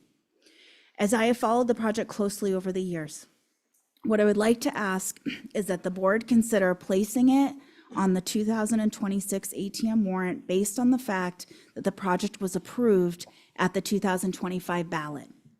I don't think it would be fair to voters if you decide to close the facility at this juncture when it received a positive vote at the election. And I would like to say I have 2 small boys and I did not have any girls, so I plan on living there. So I would really like this to get a little bit farther, because I don't think my boys are going to take care of me the way a girl would. So thank you very much.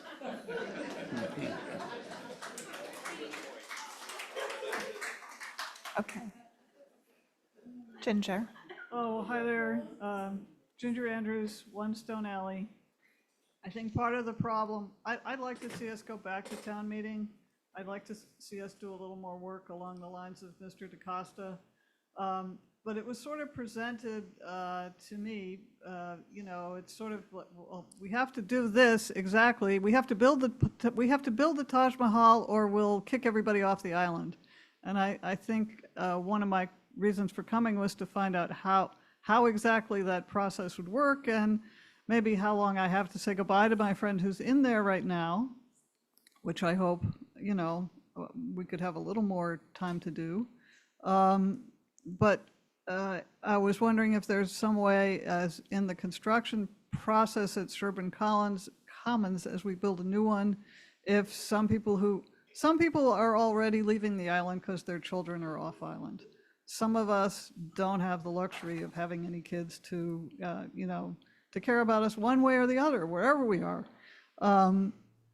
So if there's some way to start the transition of people who really need to be here for whatever reason, into some, if it's a small house model, maybe they get 2 or 3 or 4 or 5 houses built, and then there's some flow of people so that some people can still stay on the island.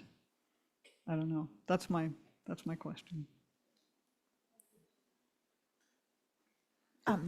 Just so you know, it's not a small house model, and there was some discussion at last week's meeting about closure, and it wouldn't be imminent.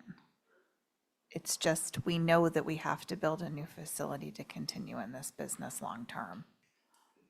Sally Ann? Hi, Sally Ann Austin, 19 Surfside. One of the things I think we need to make clear is this is a skilled nursing facility.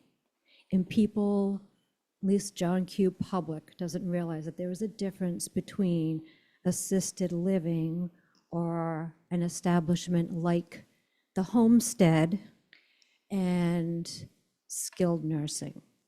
My mother has later stage dementia, Alzheimer's, and anybody that has a family member with Alzheimer's or with Parkinson's or Lewy body dementia, you can't keep them home. It's near impossible. At least in a nursing home, you have a secure building, so they're not wandering and escaping. You have a medical facility there. My mother does not have to go out to see a doctor. We have an in-house doctor. For the last 7 years, I've been the hairdresser at the Island Home. So if your loved one needs a haircut, there's no trying to transport them, find a place that's wheelchair or handicap accessible. I'm in-house to provide that service pro bono. There's a lot of things that go into a skilled nursing facility that I think a lot of people don't realize make it very different from a place like the homestead or being cared for at home with a caregiver. They're total opposite ends of the spectrum. And I think that needs to be made a little more clear what exactly our island home is. Because I don't think people are getting what we would be losing by losing this facility. The other thing is, I've been in the building for about 20 years with different family members. I've had a cousin there, 2 grandmothers, an aunt, my former boss, and my mom is still there. We're going on 3.5 years. My parents have been together almost 70 years. And for my mom to go off island and separate my parents at this stage in life would be devastating for both of them. My dad gets to see my mom every single day. I get to see her every day and be part of her care plan team. And I think there's something to be said for that. If Island Home was to close and my mother was still alive, my dad and I would have to move off island because I'm not going to separate them at this stage in life. That would mean we would have to not only be private pay at a facility off island, but we would also be paying to rent a home over there because we're not going to sell our home here because my mother could die 6 months after getting in an off island facility. It would mean he would lose his friends. He wouldn't be able to have lunch at the Salt Marsh with his group of friends anymore. I would lose my support system. We would need to get new doctors and dentists. I'd need to get a new vet for my dog.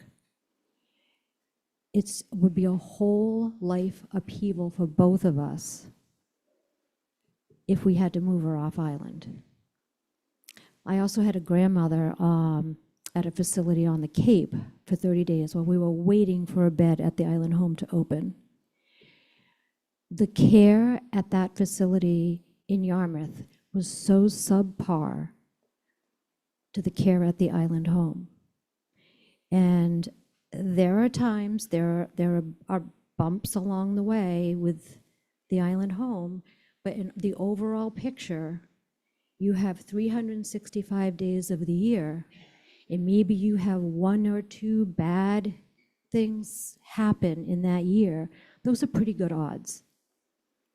Where the facility off island was pretty much consistently bad care 365 days a year. So I think we're very lucky. I think when you keep somebody at home, they don't have activities, they don't have people coming in, there's not other people there. My mother had, mid-stage Alzheimer's when she came in, but there were other people around her and she had that socialization still. And when you keep somebody at home with a caregiver, they don't get that. So I think this is very, very important and we need to keep this facility. And, we have paid for police stations, fire stations, new schools. We get a new playing field, it seems like every other year. And these people paid for that and we can't take care of them. And that's myself included. I have no children. I don't have a spouse. I don't have any brothers and sisters. My cousin's in charge of me at my old age, and he keeps crashing his plane in Muskeget, so I'll probably outlive him.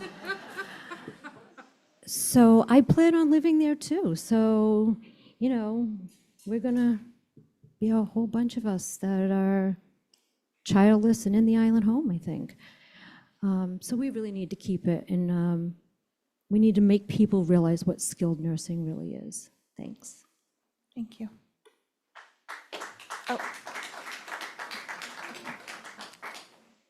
Hi, Lucy Lesk, and I've had, 10 probably family members and friends and who've been in the island home on and off over the years, including my mom who's there now.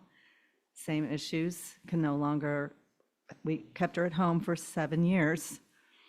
And the with all due respect and gratitude to all the home healthcare industry here on the island, the fact of the matter is that it's almost impossible to find people who can take care of people who need care 24/7 here. It was a very frustrating experience for us and our family, and so the Island Home does provide for that. I'm not going to repeat anything that others have said because I agree with most of it. I would like to build on Bobby DaCosta's proposal. I would be interested in hearing two things from our select board. One, that as our elected officials representing this community, that you are committed to upholding the value that we place on our elders, and that you will do everything that you can to ensure that we take care of our elders and our vulnerable population. I heard a lot tonight that I didn't know, and I really, really appreciate it. But as a scientist, I'm always looking for another solution to the problem. Is there more data that we can look at? Is there another way to look at this problem? And I'm really intrigued by the financing aspect of this, because I think if we can find a way to present it to the voters by next year, that there is a financing option or a financing partner here that will take the tax burden, maybe not the 100% of the tax burden, but a significant amount of either the tax burden or the operating cost off the taxpayers' shoulders. I think we can get a lot more support, and people will be less, as Ms. Eldridge talked about, less afraid of the project. You know, the fact of the matter is that we go out of our way here on Nantucket to make it possible for very wealthy people to come here. We do everything we can to make sure that the town is open for business for places like the Stroll. We are doing all kinds of things to make it possible for people to come here who have enormous amounts of money. And at the same time, we are squeezing our vulnerable populations, and they are suffering for it. And so I would like you to commit to doing everything you can to help us make this possible, including alternative financing. And I'd like to hear more about that in the future. Thank you very much.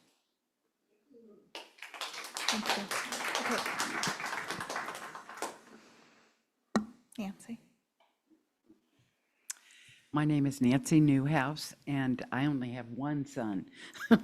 And I'm getting much closer to being ready for the Island Home than any of you, I think. There's a big, listening to everybody, it's an emotional issue and it's a financial issue. And how do you bridge the gap? I think that's something that you have to address. I understand what Amy's saying about the middle class here, the younger people who don't want their taxes raised. But I think that you're in danger of losing the elderly here, because if we don't have an Island Home, we're going to have to move off. This is something that I personally am grappling with. My husband is 89 and I can care for him at home now, but I don't know how much longer I can do that. I know a lot of Nantucketers say, oh, I don't want to go to the Island Home, but guess what? I was a volunteer there, and I saw how the people were cared for and how volunteers come in. And it's just, we have to have an Island Home. And I know people on the select board have had relatives there. I think that you don't want the elderly population leaving Nantucket, because we're the ones who deliver Meals on Wheels. We're the ones who do the volunteer work here for this island. I mean, we do all kinds of, fundraising, working at church bazaars, you name it, the older people are doing it. And I really think that you need us. But if I have to move off, then I'll move off with my husband. And I've been here I'm 79, I've been here for 78 summers, and I've been here for 40 years, year-round. I don't know what the other projects are that you're weighing this, Dawn. You mentioned there are other projects, or Libby did, I'm not sure which of you, I'm sorry, but that there are other projects that need to be looked at, to be weighed in terms of where the allocation of finances go. But this is an emotional issue. We just have to have it. When I was on the town finance committee years ago, Phil Bartlett always said, we take care of the young and we take care of the old. So I am begging you not to get rid of the island home.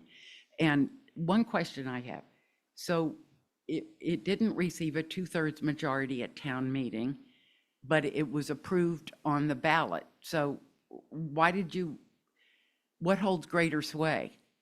Why was it even on the ballot? You have to have both because it's And so what it's happens depth. when there's a tie, so to speak? Or, It fails.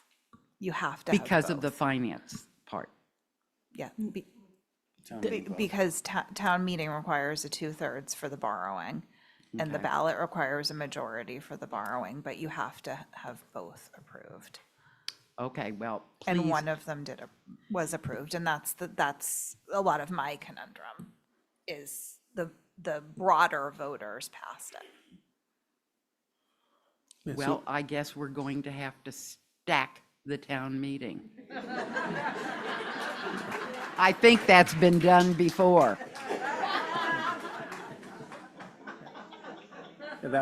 Matt, did you want to say That was my something? point, is it's going to take a 2/3 vote again in the spring. And I think what Bobby is saying, it's going to take a 2/3 vote, but there's a energized base that is concerned about everything. And so that's what we're facing. It's not going to be an easy road, so. Brooke, before I go to the next speaker. I don't want to, before people speak twice, Quickly.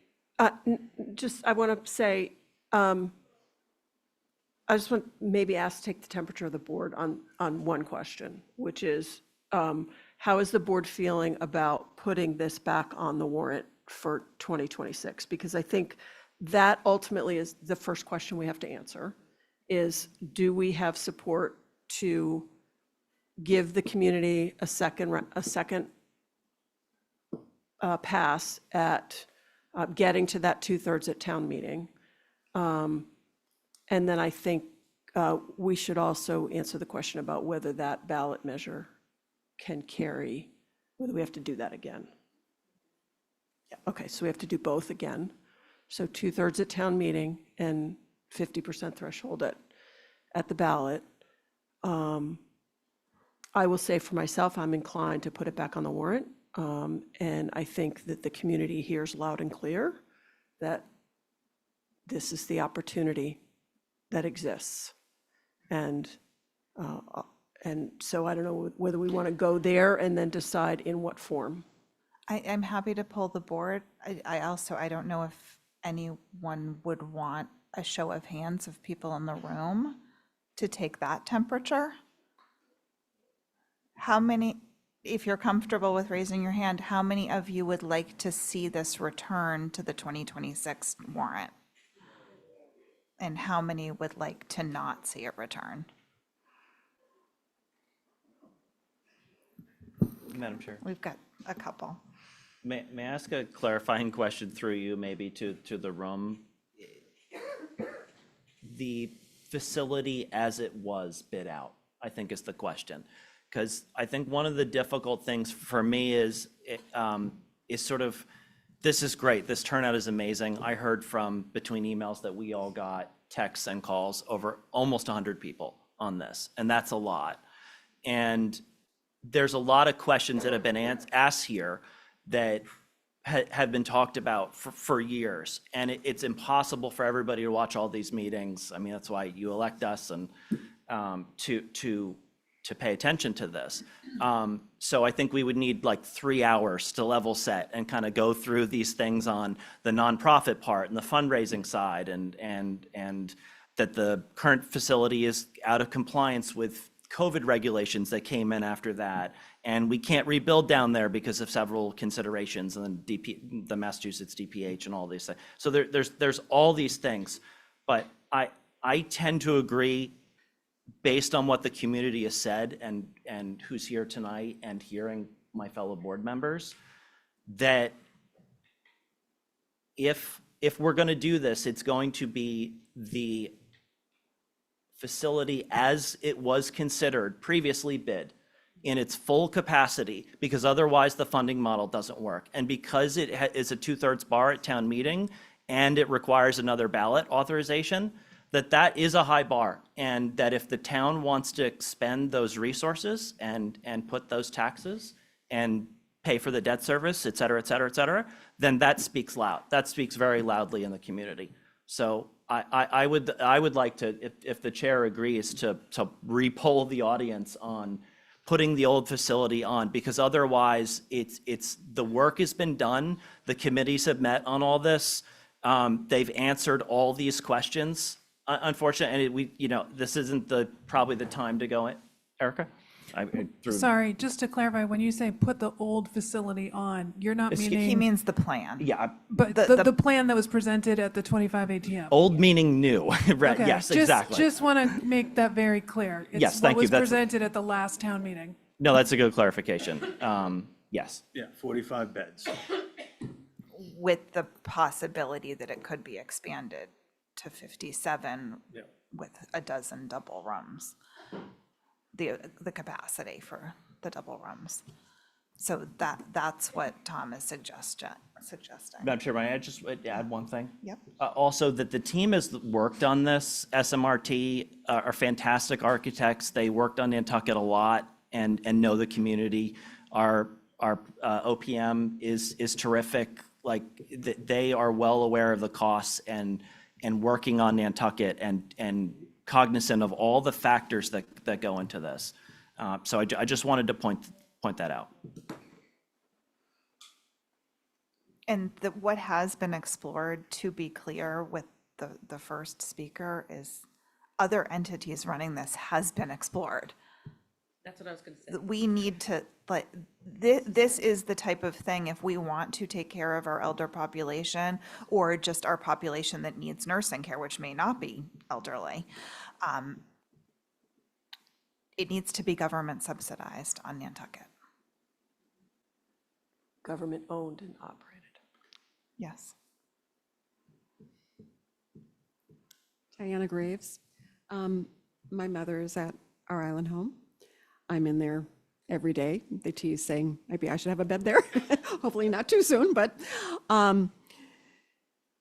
there's been a lot of thought and a lot of years of working with this. We've, historically, moving from Quays in the 1800s to Orange Street and then to 1980 to the current site of the current Our Island home.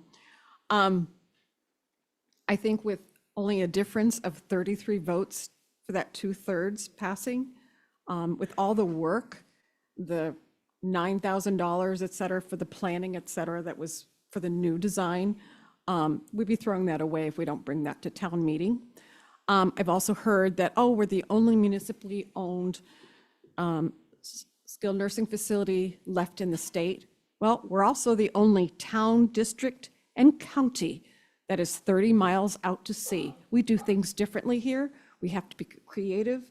We have incredible resources. I think we should bring this to the town, annual town meeting. Thank you. Hi, Allison Forsgren. I'll be really brief. I believe twice a private entity has tried to run either a graduated care system or, Sherburne Commons is now owned by a nonprofit, and they don't want to handle assisted living or skilled nursing care. And I believe twice the property has been foreclosed upon, and two private entities or two private companies failed to run it successfully, and so they quit, and it was foreclosed upon twice. So I don't think that that's a really well thought out way to have a skilled nursing facility 30 miles at sea run. So thank you. Thank you. Hi, my name's Rob Benchley, and thank you so much for the extension of this, us being able to talk here. My grandmother was the Island Home for a certain time. My mother-in-law was there for a couple of years, and my wife and I are childless too, and we have the conversation about the Island Home. In the last 5 or 6 years, relatives, mostly friends now, have been there. And there's a lot, some of them are still not here, but I've had some experience with the Island Home, and particularly in the last 3 or 4 years. It's an amazing place. I've been going there quite a bit, and the level of care compared to what it was 20 years ago, I mean, they've really been working hard there. And I think it's working really well, especially with the physical therapy department and everything. So I just wanted to commend them for the job they're doing, because it really makes a difference. And I've seen a lot of the families come. It's really quite a place. So it would be great to keep giving it a good chance. Thank you. Thank you. Hi, I'm Julie Keever. Is this thing working? I can't tell. Bullet points. My dad was in and off, a couple of different off-island facilities. Terrible. Moved him back here. He was here 5.5 years, and I left. I visited him almost daily, had dinners with him. Every time I left there, I said thank you to somebody who worked there. Second point, we have the emotional backing, that's obvious. We want to take care of our older people. Financial, no, I don't own a home here. However, I think I read that it's approximately going to add $516 to the tax base as the plan exists now. I'll throw in $516. You're going to pay, anybody that goes to visit their family on the mainland is going to spend more than that for one trip over. So how many times are they going to get to go visit? That's all I have to say. Thank you. Clifford? Clifford Williams, live in Somerset. I was on the Island Home Committee in 2017, I believe, and I think I lost track of why we couldn't build it there, but we won't go there. It's long gone. I think Bobby makes a great point about the cost and the procurement. I think it was only like 9 months ago I questioned the fact that the state requires us to pay I think the architect 20%. Maybe I'm wrong about that. So 20% of the project's probably $20 million. So he gets paid for the plan. Then he gets another $20 million to stand around if you want to ask him a question. So there's $20 million you could take off the price tag. The land bank, that's a great idea. They've gone down and bought a beach house by the Galley restaurant for about 20 or 30 million bucks. You could throw 30 million in, so now at 50 million bucks off the price tag. So it's just, there's an old saying, I'm with the government and I'm here to help. And always ends up costing you triple. They did the same thing. I worked for the FAA. They allowed the town to build the FAA tower in Hyannis, which really saved them a lot of money versus the FAA building it. So maybe it's too late, but those are some of the things I've brought up in the past. And like I said, I think we could reduce the costs significantly if we looked at some of those avenues. Thanks.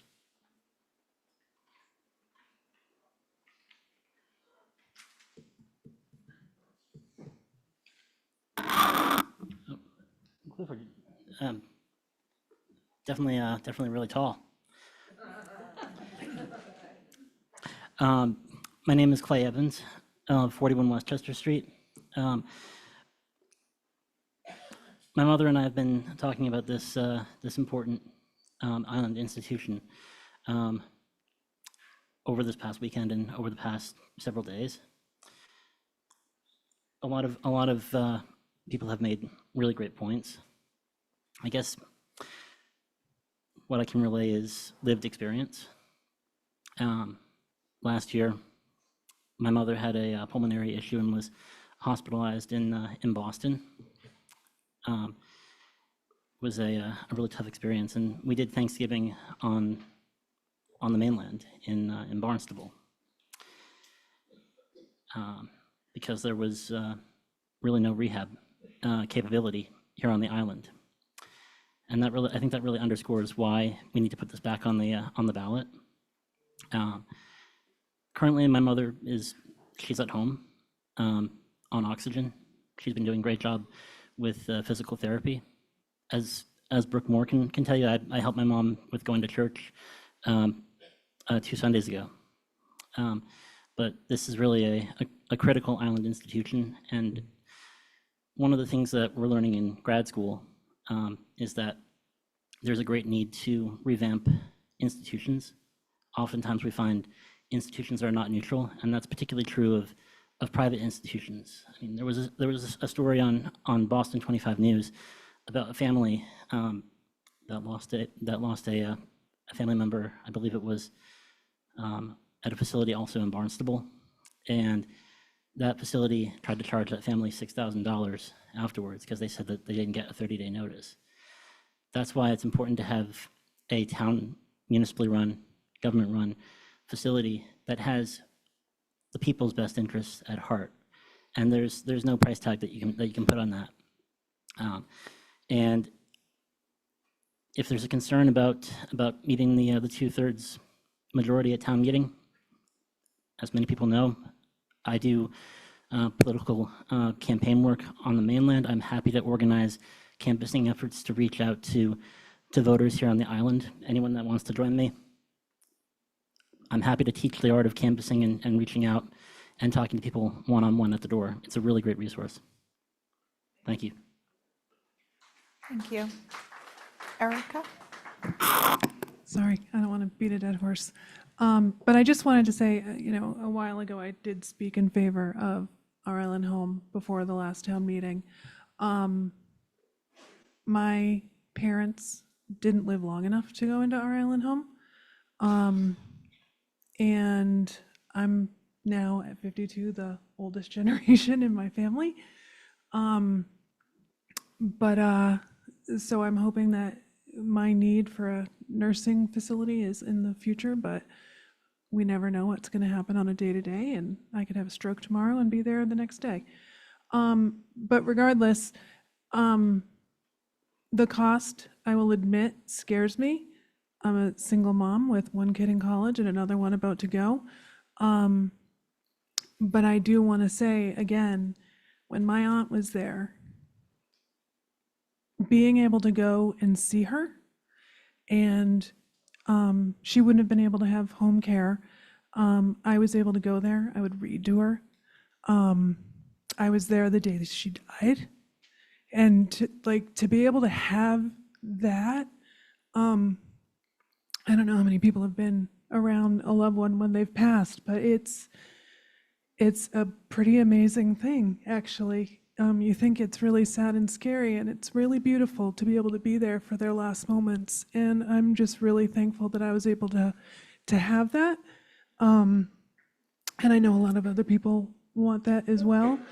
And I would just urge the board to please put this towards the voters at the town meeting.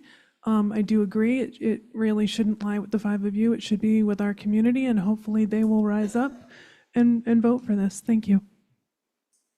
Thank you. Sophia Liebert, I'm a taxpayer. I don't want to repeat what everyone else is saying about certain things, but it's not only for the elderly. My sister-in-law, who is just in her early 60s, was just in the island home, lost both her legs.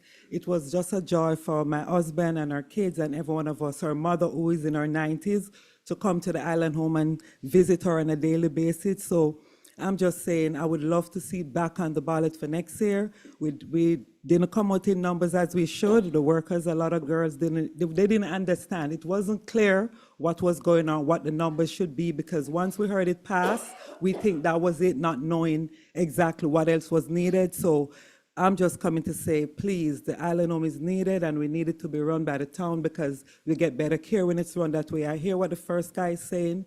Private sector is going to be a totally different sort of care. I would just like to see it back for next year so we all can get a fair chance to vote for it again. Thank you very much. Thank you. Let's just try and keep going. Hi, Bill Greeter.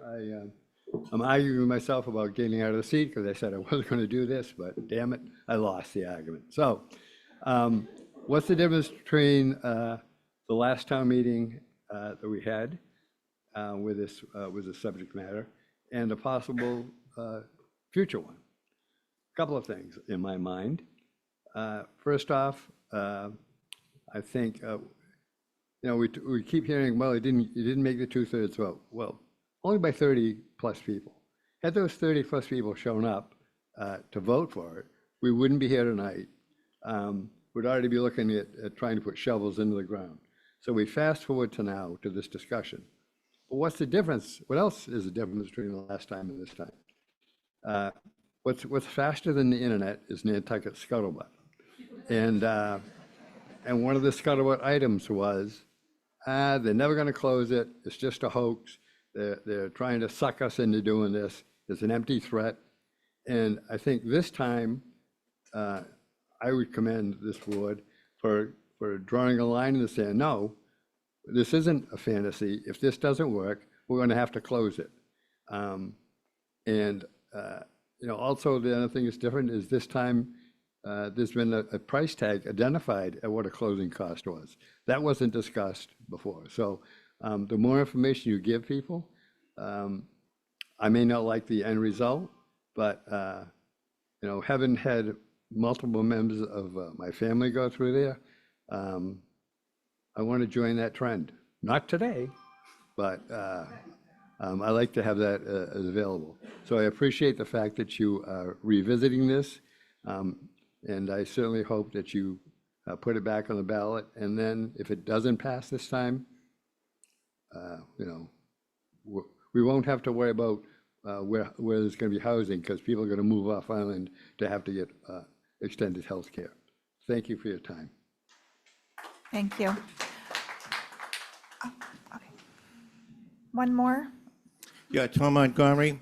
I thought that Brooke Moore's idea of canvassing the board was a great one. I don't know what happened to that, but I'll bet 98% of the people in this room would like to finish that. Thank you. Okay. Don? Yes. But before you do that, to Tom's question, I'd like to pitch back to the room and say, when you raised your hands for putting this back on the warrant, if the chair wouldn't mind asking, do you understand that it is at $110, $15, $20 million number? It's not because we're going to raise money for half of it, or we're going to do a public-private partnership, or that is what is going to be asked of you. And understanding that, I'd love to poll the room again on, would you like to see this back on the warrant? Yeah. That's helpful. Okay. I'm happy to say where I stand on this, but do either one of you want to make a comment? Okay, well, I believe that it passed the ballot last year, and it would be a disservice to the community to not go back to town meeting for a second time. I regret that we have to rebid it and that we should probably do a ballot vote again to make sure that everything is solid. And I really hope that the price doesn't go up, and we'll do every single thing we can to get the price down, including a potential partnership with the land bank, not with a private entity to run this. And anything we can to lower the bids. But it's not going to be under $100+ million. And we will also discuss again, as we did last week when we were setting the tax rate, whether we will raise the residential exemption when we add this large of a capital expenditure. And I think the consensus of the board, obviously this would require a vote, was to do that if something of this magnitude was approved, whether it's this or other future projects.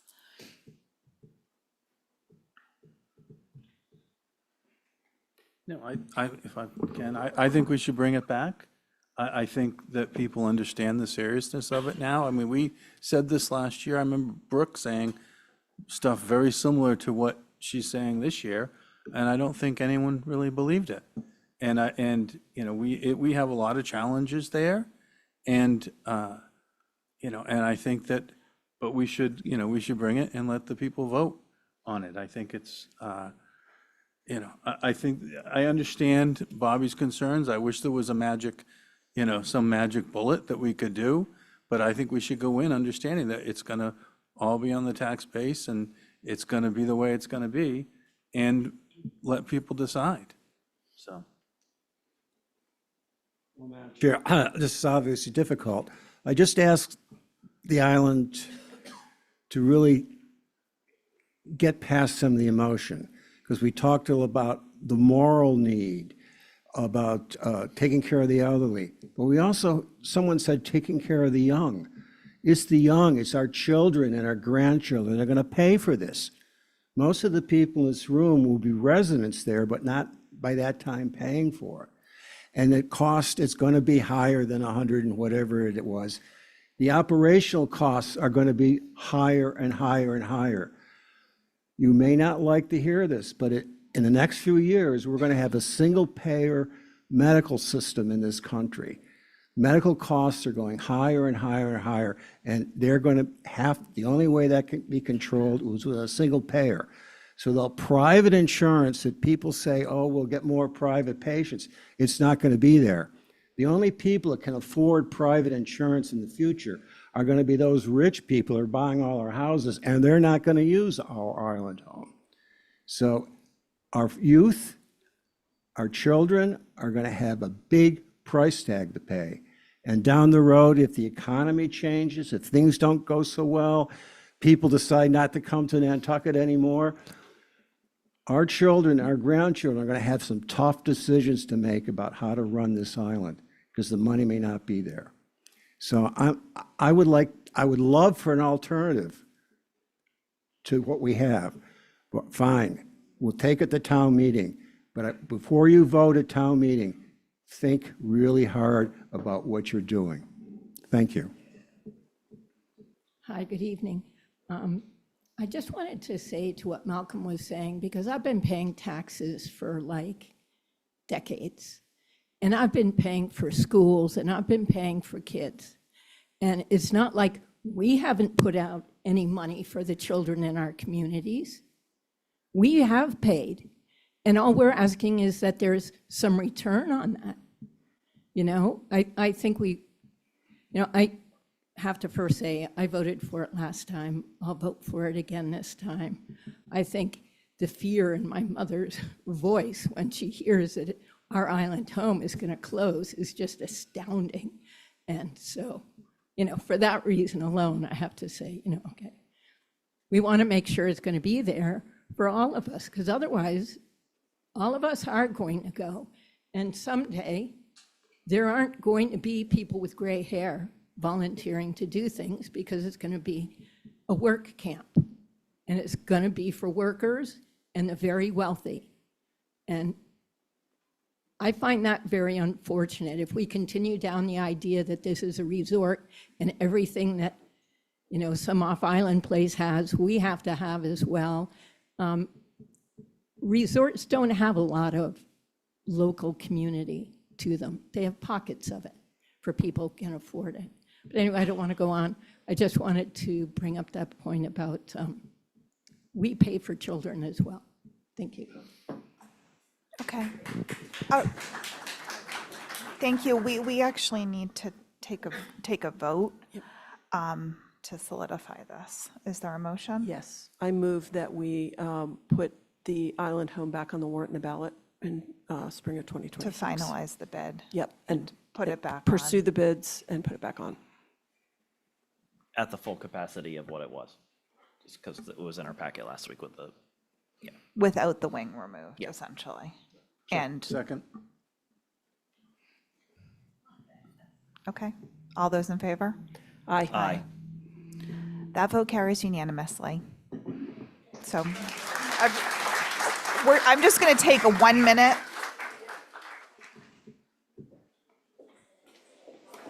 Thanks for coming out, everybody. Oh, that's all right. It's going to take a while for everyone to leave.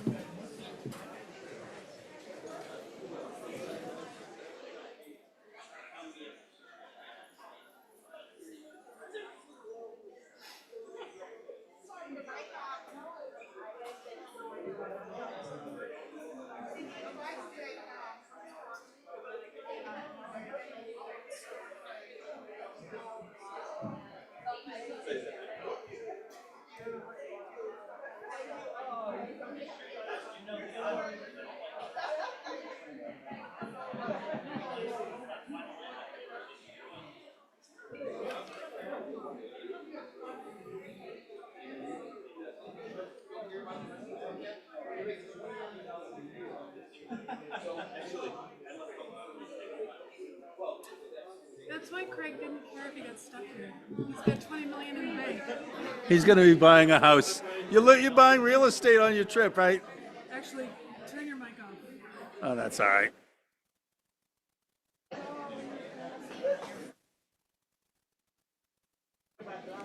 All right, people, could you take it outside, please? Yeah. Oh. Because I muted everything when we went in recess years ago. I'm on. Can everyone please take it outside? We have a meeting to finish. I don't know if they can hear me.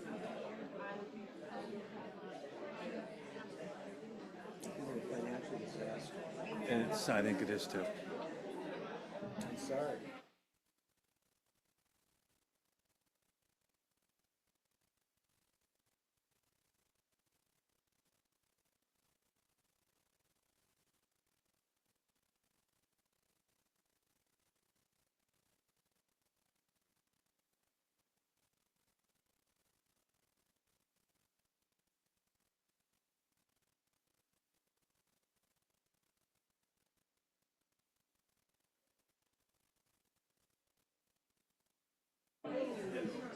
Hello.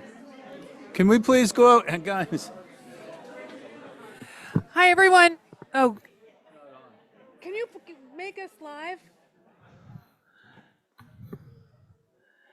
Could everyone please head outside the room? We're going to resume the meeting, so if everyone could please clear out and stop the noise. And now there's no one left. Yes, there is. No, there's a few. Diehards. And staff. Are there any select board committee reports? That's next on our agenda. Oh, wait, so we're resuming now, 7:47. Yeah.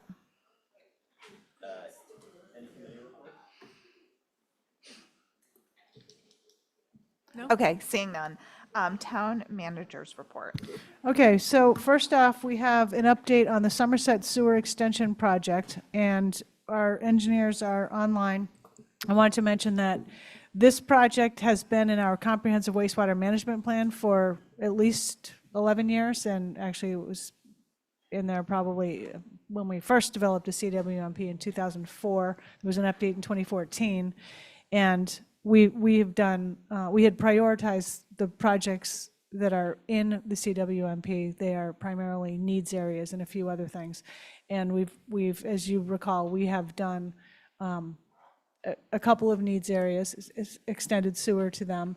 And this project would be pretty much next on the list of sewer extensions, and there are environmental and other reasons to proceed with the project. It does have some associated other non-sewer components to it, including intersection improvements at Raceway and Bartlett, and a bike path along Somerset Lane. So I would turn it to Dan and Kent from Wesson and Sampson to give us our overview. Okay, thank you. Erica, do you want me to share? It's up to you. If it's easier for you, you're more than welcome to. Yeah, you can go ahead, I guess. It'll, Okay, give me 1 sec.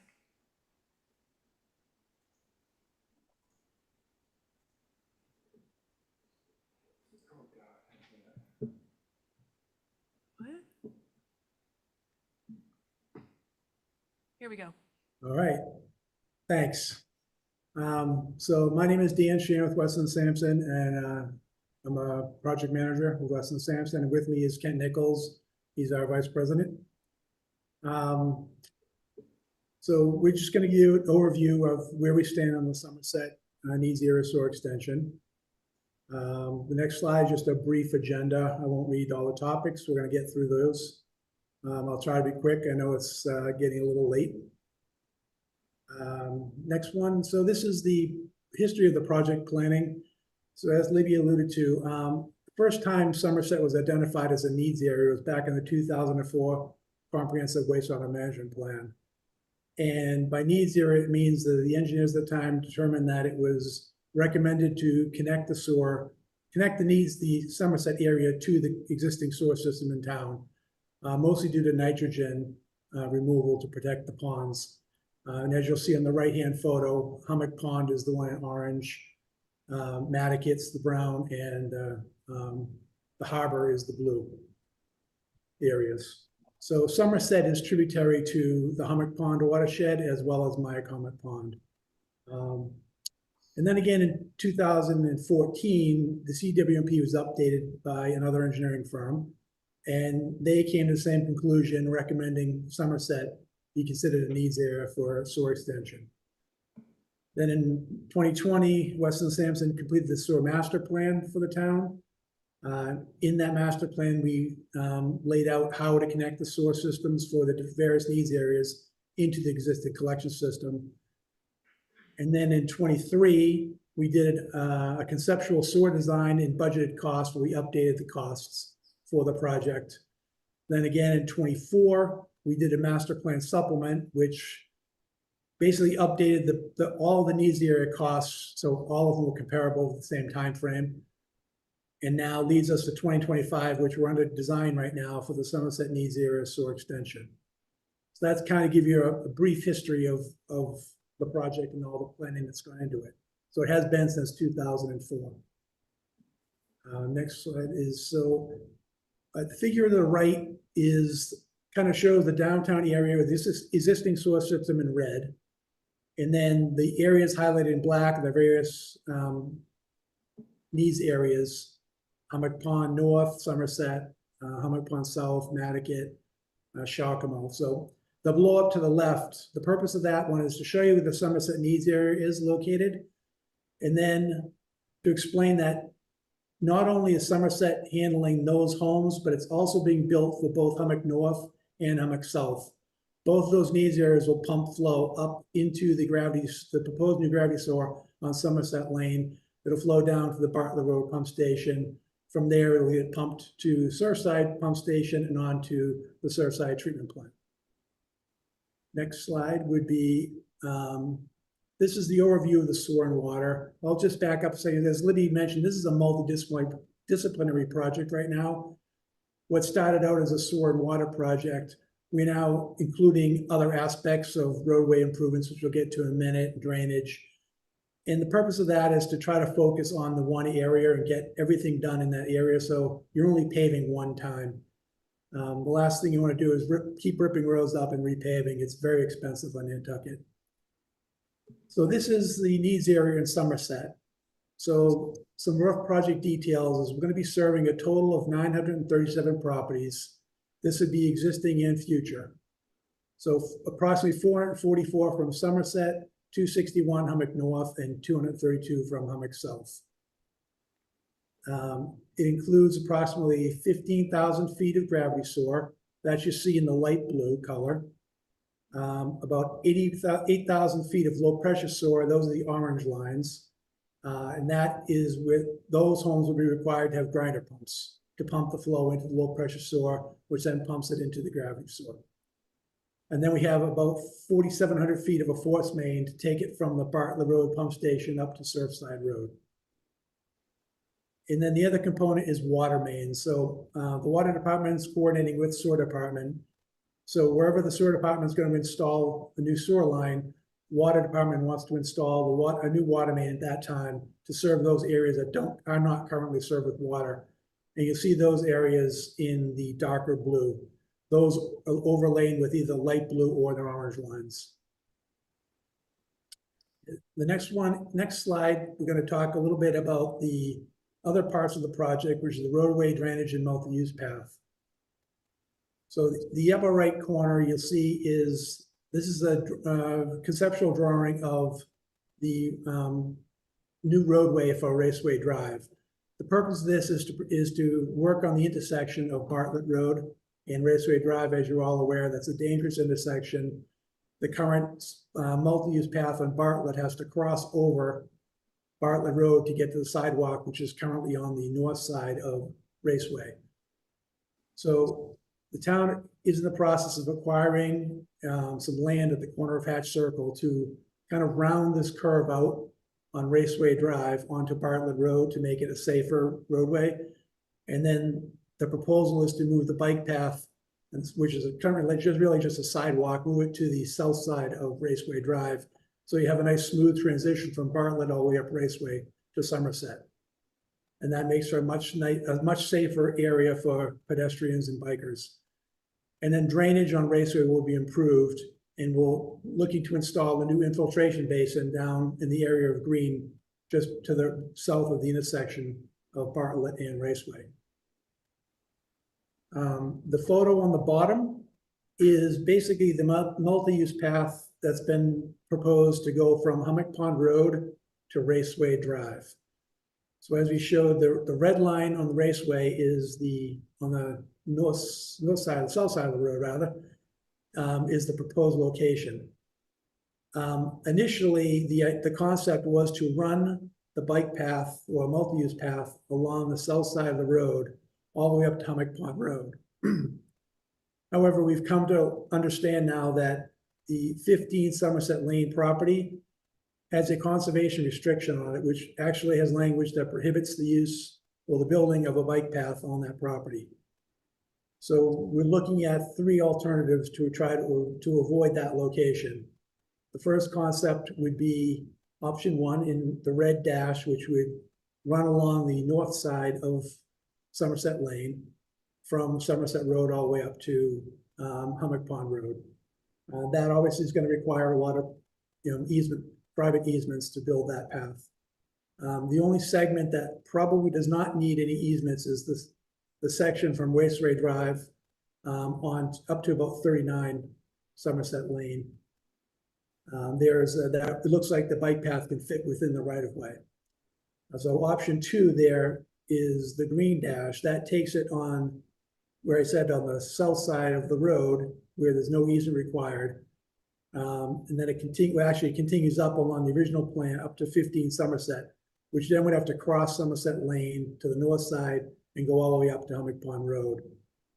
Then option 3 was what I think is the purple one, which would go down to 39 Somerset Lane and cross over there and use the current road easement right away for that part of the path. So this is still under conceptual design, and we'll be presenting to the town sometime in January with some of the options of what takings would be required and updating costs and things like that. If you want to go to the next slide, Erica. I have a question. Real quick, how big is the road layout there? It's just not enough room for it, correct? No, it's not enough room for the bike path. Only at the lower section by Raceway Drive, there's a short stretch where the bike path can fit. Right, and that's even moving the road all the way to one side or the other. You still just don't have it. We don't have it yet. All right. So where we stand right now with the design is we're finishing up our 30% design submittal. We're going to be looking to meet with the various town departments in January to review the various designs: sewer, water, roadway, multi-use bike path. We have several land acquisition easement issues. So as you're aware, you purchased the property at 77 Bartlett Road. That's going to be for the future Bartlett Road pump station, as well as there's 2 existing homes to use for future employee housing. One Hatch Circle, that's the intersection of Raceway and Bartlett for the realignment, and the town's in the process of finalizing that taking. And then we're going to be coming to the board eventually for easements on private roads. So similar to the Schimel project, we had a lot of private roads, we're installing sewer, we're going to need easements on that. So we're going to need them for doing the geotechnical investigations coming in the spring. So we completed the phase 1 in the spring of 2025. Those are all the public roads in the area. And now phase 2, we're looking to do in the spring of 2026 on the private roads. So I believe we'll be in front of you folks again, probably the January timeframe, to try to discuss about the private road easements. And next one, Erica, would be, this is the funding for the project. So right now the town is looking to get the state revolving fund funding for this project. This is low-cost financing to help communities with certain projects that meet these criteria, which Somerset does. So in July of 25, we submitted a project evaluation form, which is the first step in the process to DEP to get funding. The project is a very strong candidate, but funding is not guaranteed. And we're hoping to find out in the February-March timeframe as to whether or not this project makes the intended use plan. They refer to that as the IUP. So if the town's on the draft IUP, that means DEP has deemed the project is eligible for funding and is putting you on the list. And then the next step would be to complete the whole application process once the design is complete. So I just want to make you folks aware, though, that the 2026 funds are very limited. This current funding cycle we're just getting through now is limited, and DEP has told us that the next cycle is going to be even more limited.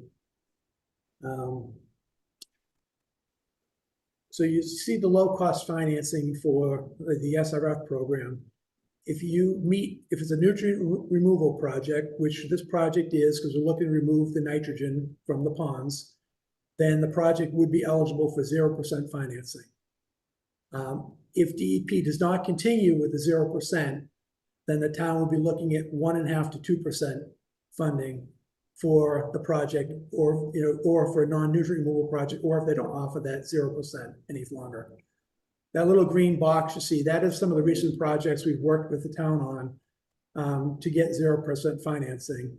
The Nantucket Harbor Schimel Sewer Project, the Surfside Roads Area Sewer Improvements Project, and the Surfside Phase 1 Treatment Plant Improvements Project. And currently the town is working to try to get 0% financing on the Phase 2 Improvements Project for nutrient removal components. All right, next one. So this is the project timeline based on SRF funding schedule. As I said, the project evaluation form was completed in July of 25. We'd be looking for appropriation at town meeting in May of 26. In order to continue to be eligible for the funding, you'd have to get the approval in May. It's due by June 30th. An SRF application we do in October of 26. We'll be looking to finalize the project for bidding in January of 27, construction beginning in spring of 27, and construction complete in the spring of 29. So, we understand that there's a lot of projects going on in the town right now. So we want to have the opportunity to present for you folks and let you know, what the restrictions are and what the financing issues are related. So we go on to the next slide. I'll have Kent talk about some of these financial implications of delaying the project. Sure. Thank you, Dan. So as Dan said, financing is important on these projects.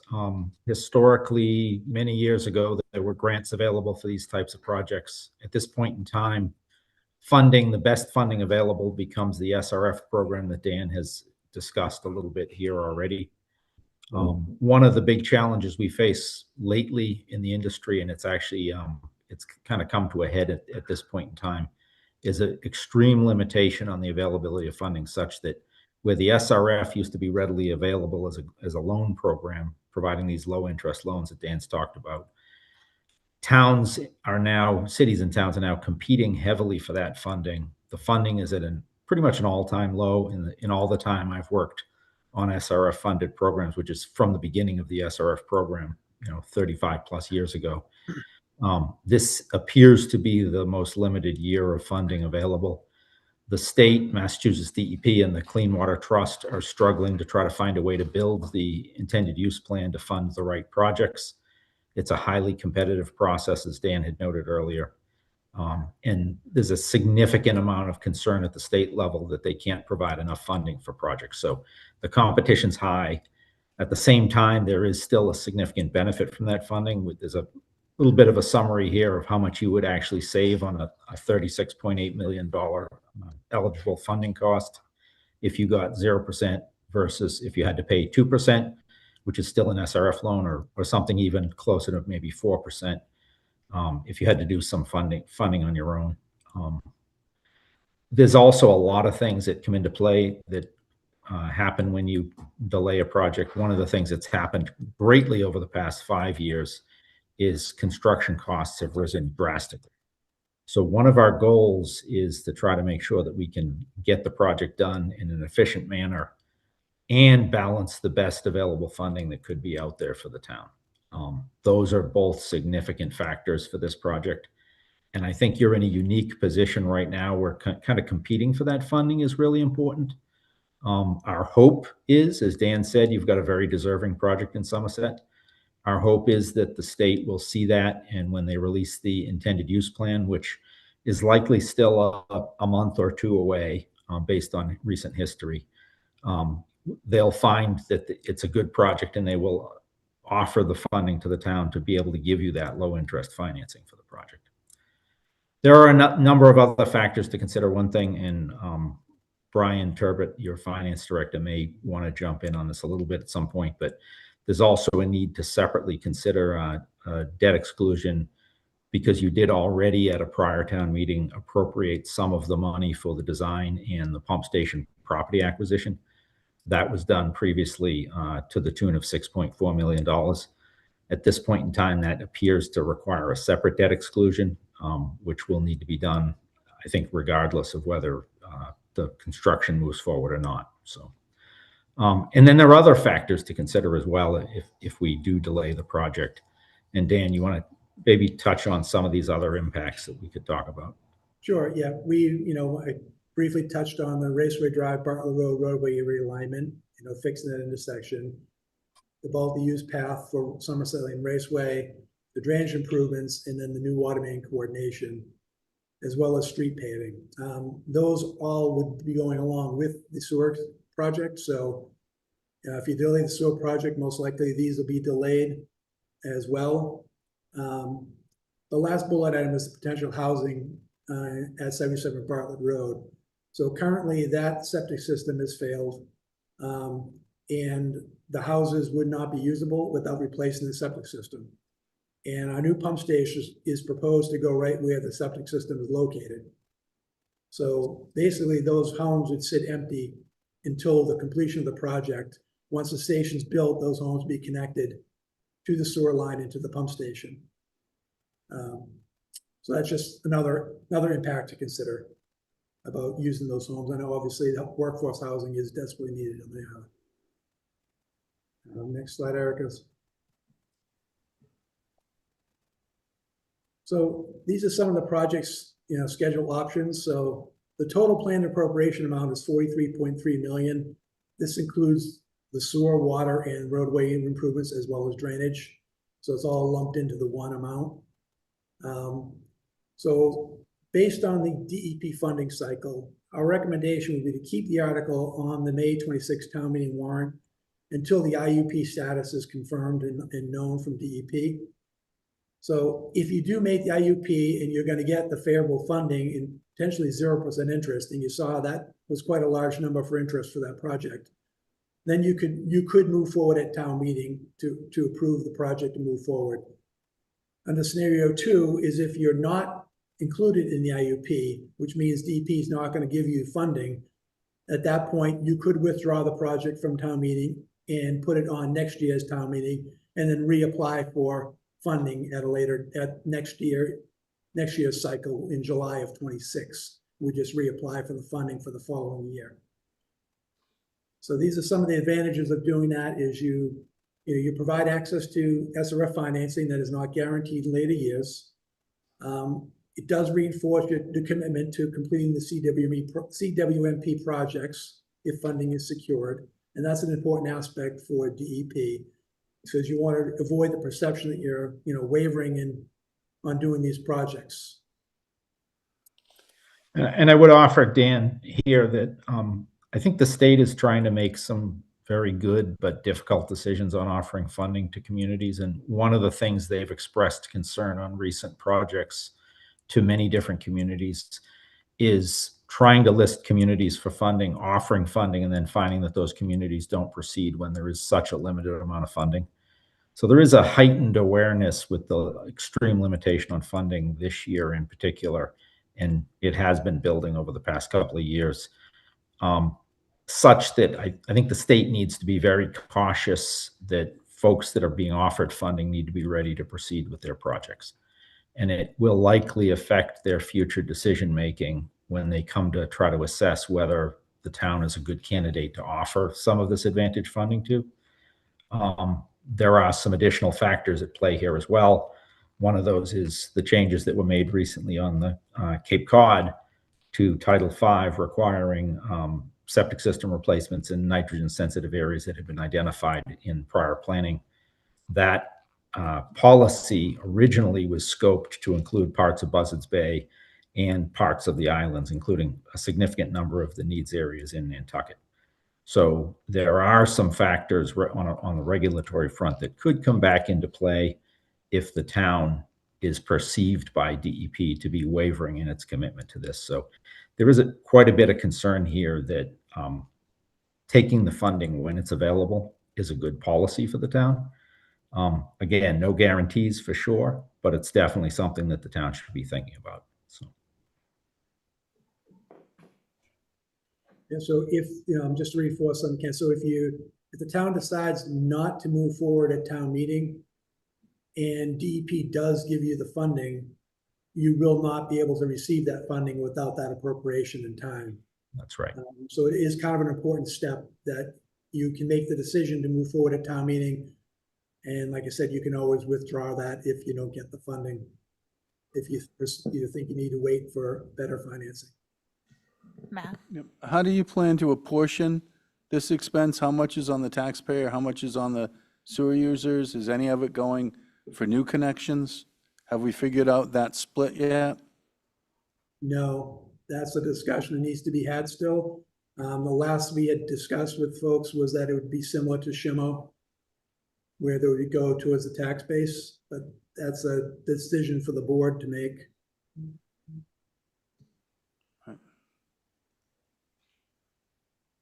Do we have that on a spreadsheet? Do we know what the impacts might be if we were to make that? Libby? Matt, do you mean betterments?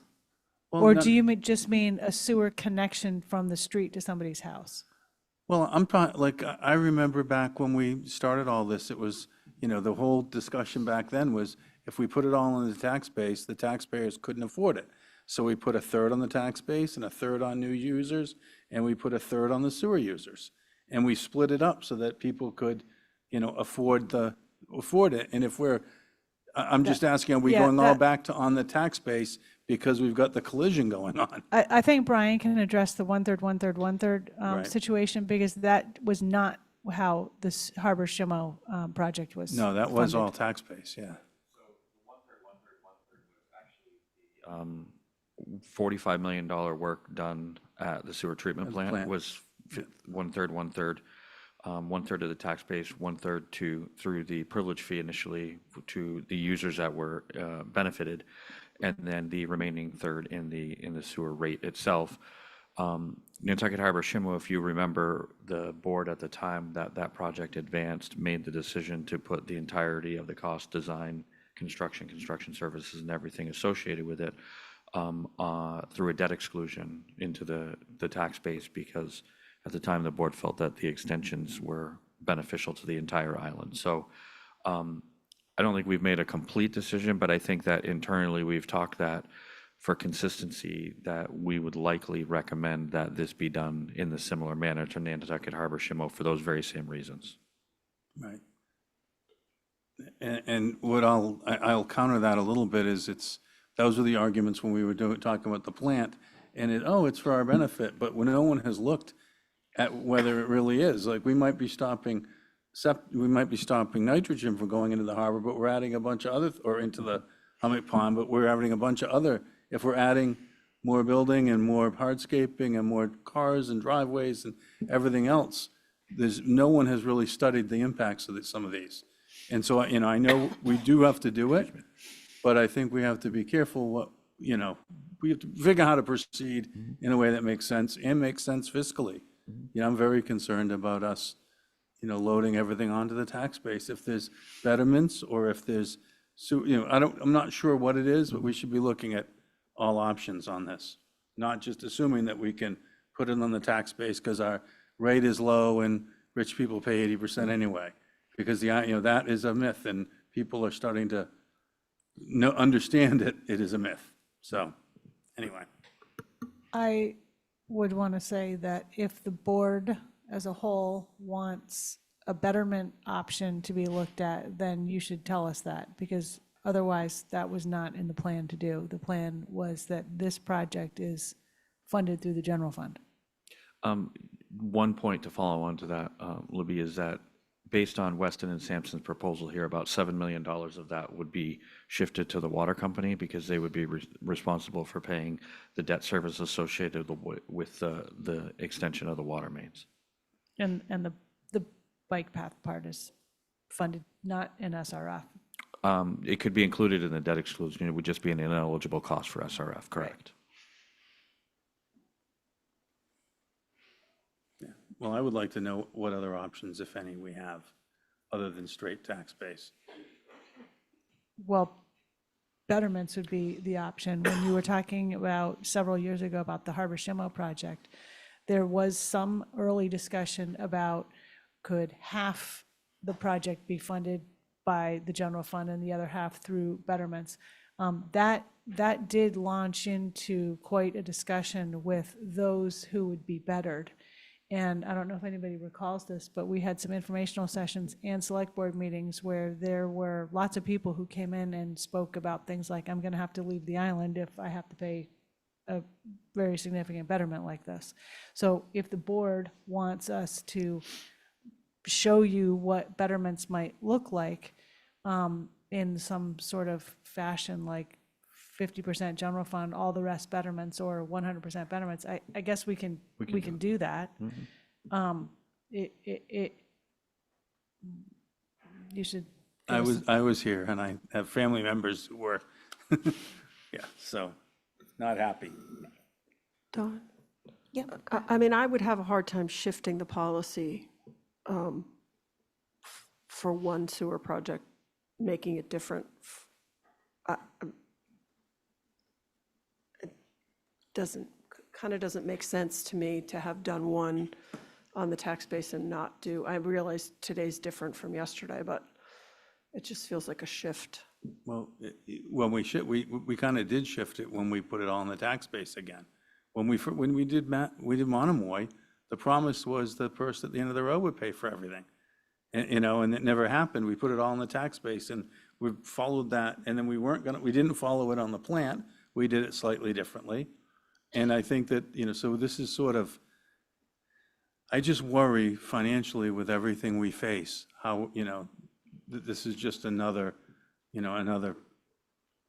straw on the camel's back. And is there, and this is a question, is there a way to say, to charge more on the new connections to pick this up?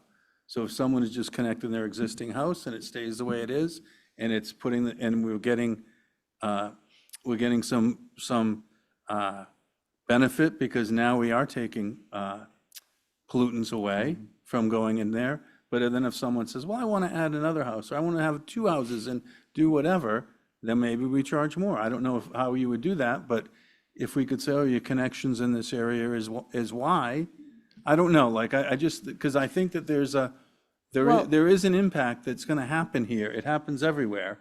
That when we go through and do this, there's an impact that we all know is going to happen, and we all pretend we can't talk about it before, and then it happens, and we go, oh, boy, we should, and I can see that happening here.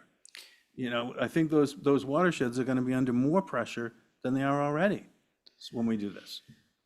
Madam Chair, I think there's a few things that are going on at the same time as all this. The Board of Health has some septic regulation changes under discussion, and already if somebody has more than one connection, they pay for it on their own property. And maybe what we should do is bring in the connection fee schedule and maybe take a review of that. Dan, you could probably speak to the build out that was done for this project. I don't recall, I forget if we brought this up at one of our recent meetings, I don't think the build out included the ADUs.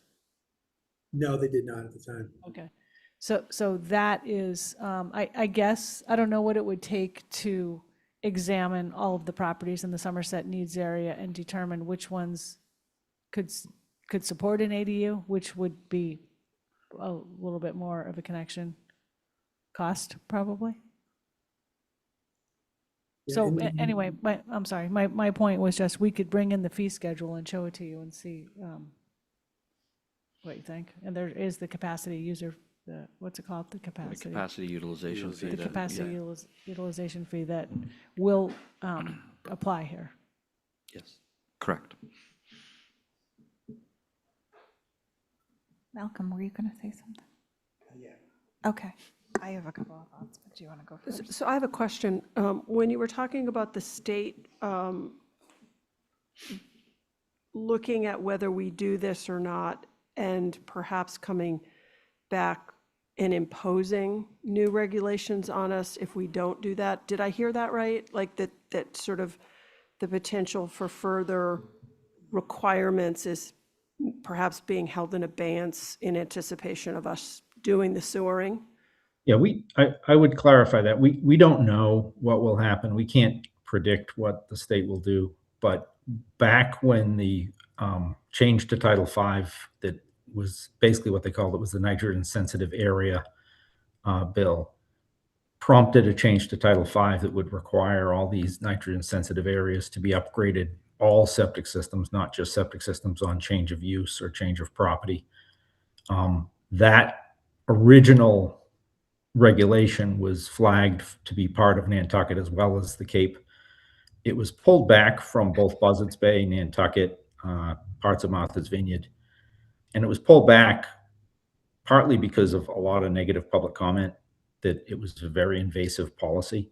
It did end up moving forward on the Cape proper. And so a large number of communities on the Cape have seen the effects of this. And that's one of the reasons that you've seen fairly aggressive wastewater projects, extensions of sewers, and other projects ongoing on the Cape proper. At the time Nantucket was approached, and Libby, David might be able to kind of fill in some of the blanks on the exact conversations, but at the time Nantucket was approached, and the original conversation, as I recall, with DEP was something like, DEP was fairly impressed because Nantucket was moving forward with its program, and it didn't seem like there was any need to worry about this regulation for Nantucket because you were kind of taking care of your own planning and moving forward with the process.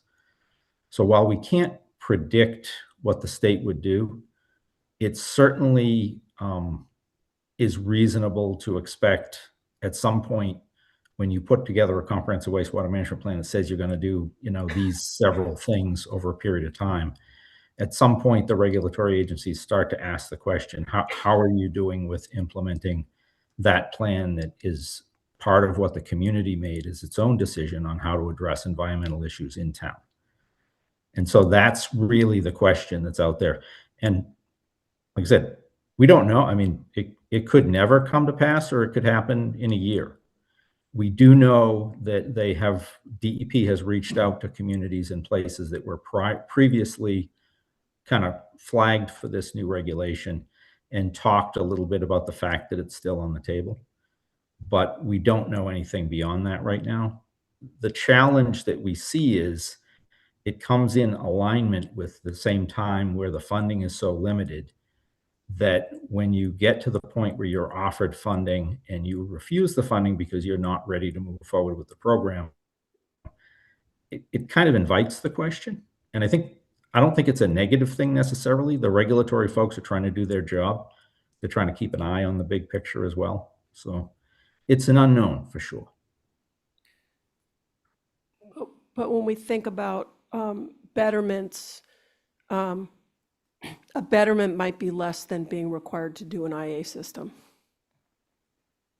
So, No, it might, it would be. yeah, so, It would be. yeah. So IA if- systems costs are going to go up Yeah, because there's new standards for IA systems now. right. So as a property owner, I might be more willing to accept a betterment if I know I'm avoiding having to upgrade my septic, should this not happen. Just as a thought exercise. Okay. I'm understanding the reasoning for putting this on.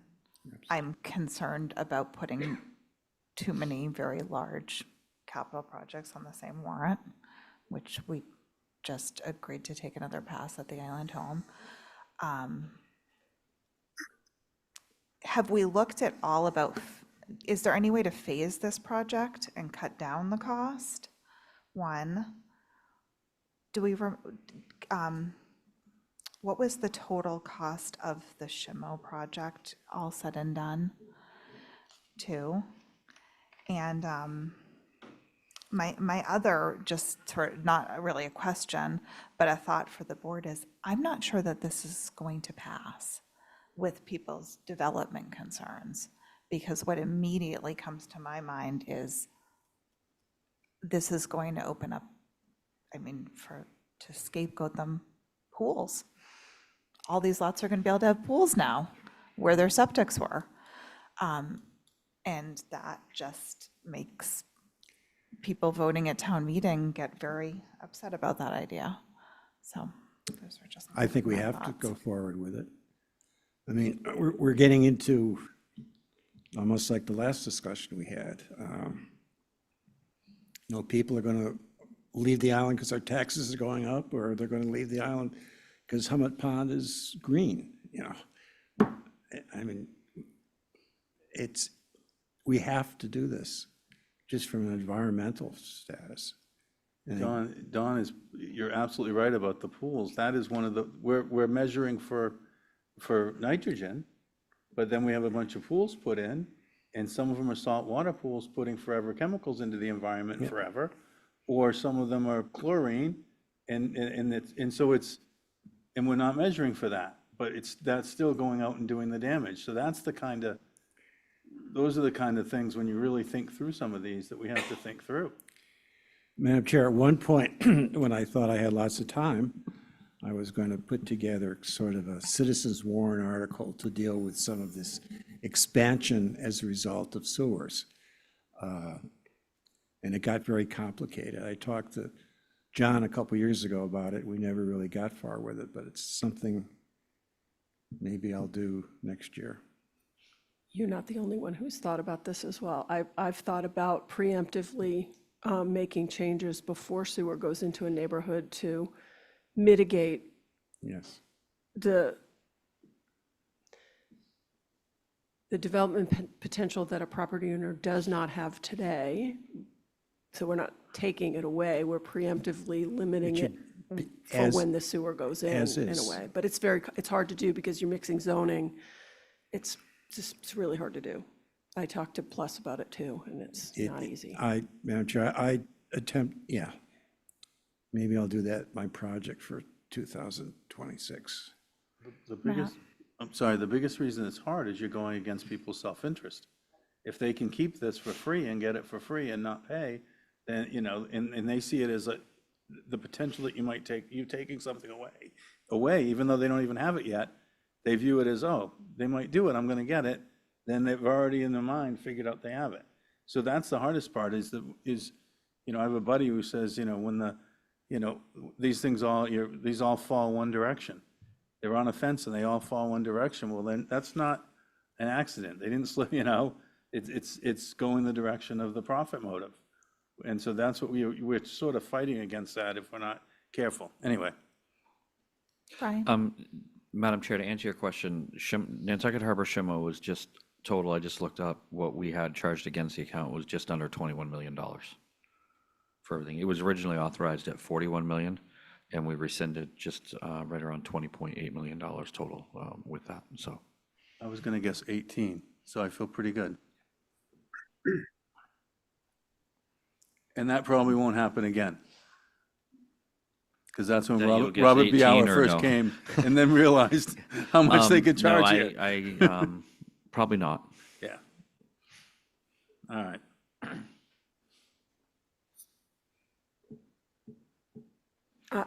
I hate putting multiple large projects on the warrant all at once, but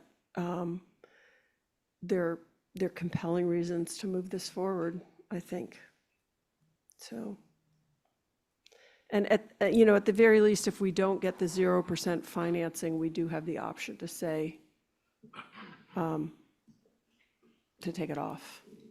Well, we could make that presentation, that we're putting this on to, for the opportunity for 0% financing. Yeah, and if we wait, the cost is going to be somewhere between $7 and $14 million Yeah, it's in gonna interest save us, costs. it's gonna Yeah. save us 8 or 14 million. Yeah. And they're gonna force us to do it anyway. Something like that. Okay. I have a hand up. Let me just go Yeah, to this is Victoria Dan. Ewing. I just wanted to just correct something real quick. So the 0% financing would not be known until after the SRF application is done in October of next year. So the IUP will tell you whether or not you're getting financing. And at worst, it would be 2%, 1.5 to 2%. If they do continue the 0% financing, you have to apply for that in the fall, in October with the final design. And that's when they make the final determination for 0%. So the town meeting vote would have to be based on receiving SRF funding. You could not guarantee your percentage rate. But you could limit it to saying if we don't receive the SRF funding, we aren't moving forward with the project. Thank you. Victoria Ewing online. Hi, Don. Thank you so much, and thank you, board. I just had a quick question regarding the comment of betterment versus AI system. I thought that current health board regulations dictated that almost every system on Nantucket needed to be an AI system, and I was wondering what the difference is in voting and including a betterment vote, if that's the right terminology, versus not having to install a new AI system if you have a current septic system.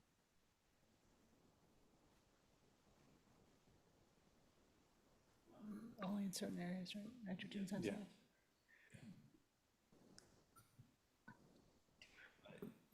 Yeah, hi, Victoria, this is Tom. I'm the Board of Health rep for the Select Board, and the current regulations do not say that. Malcolm, please do jump in if you want to. And an IA system is significantly more cleaner. I believe it's like 60-70% more clean and deals I'm with aware.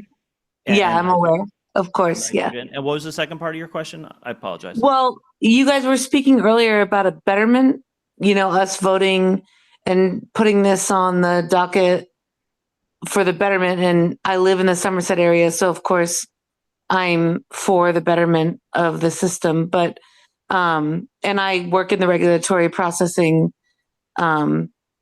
field, so I understand a lot of this. I just thought that the new regulations dictated that everyone needed an AI system, but it sounds like you're saying only certain parcels do. Yeah, only certain parcels do in certain districts, and we're discussing new regulations at the Board of Health, which we have an open public hearing, which will be continued on the 18th, and then I'm pretty sure be continued to the following month. So I would keep an eye on that. So I guess my question is, what is voting for the betterment an advantage versus everyone having to do an AI system, which I believe Matt brought up, or am I Tori, I wrong? think you're confusing the needing sewer compared to septic as opposed to how it's funded. The betterment is a way of funding it. Got it. Right now, the proposal for the $43 million would be a borrowing that goes on every property owner, taxpayer across Got the it, board. for the sewer. The idea of a betterment would be that possibly a portion of the cost would just be put on the people who benefit from it. It's a mechanism that was like used on Sheep Pond Road for the new road. The cost of that was put specifically to the property owners that benefited rather than to the entire tax base. Got it.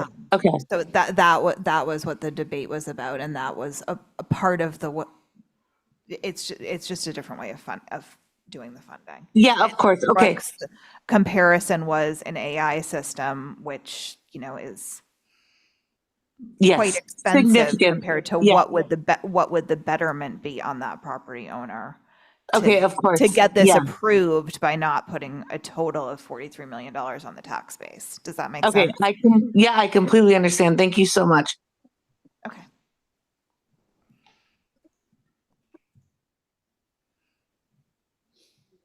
Yeah. I'm going to be the big spender tonight. I move that we add the Somerset Needs sewer project to the warrant. And are we funding it as proposed, or are we going to explore betterments? I'd like us to at least look and see what our other options are. Before I finish my motion, what is the analysis? Is it hugely labor intensive to figure that out, or do you just take a percentage of it and divide it by 444 properties? Is it quick math, or? Yeah, we just will have to identify all the properties in there, and we'll have to carve out the cost not related to the sewer project itself. And we have to also remember that the 43.3 million is the entirety of the construction. There's $6.4 million of costs that have already been approved at town meeting for design and the acquisition of a property to put the pump station on. So we'll have to take that total cost. We'll back out all costs that wouldn't be part of the sewer project itself, the water, and then determine what we would get the list of properties and determine a percentage of betterments and a range and do it. It'll take a little bit of time, but it's doable.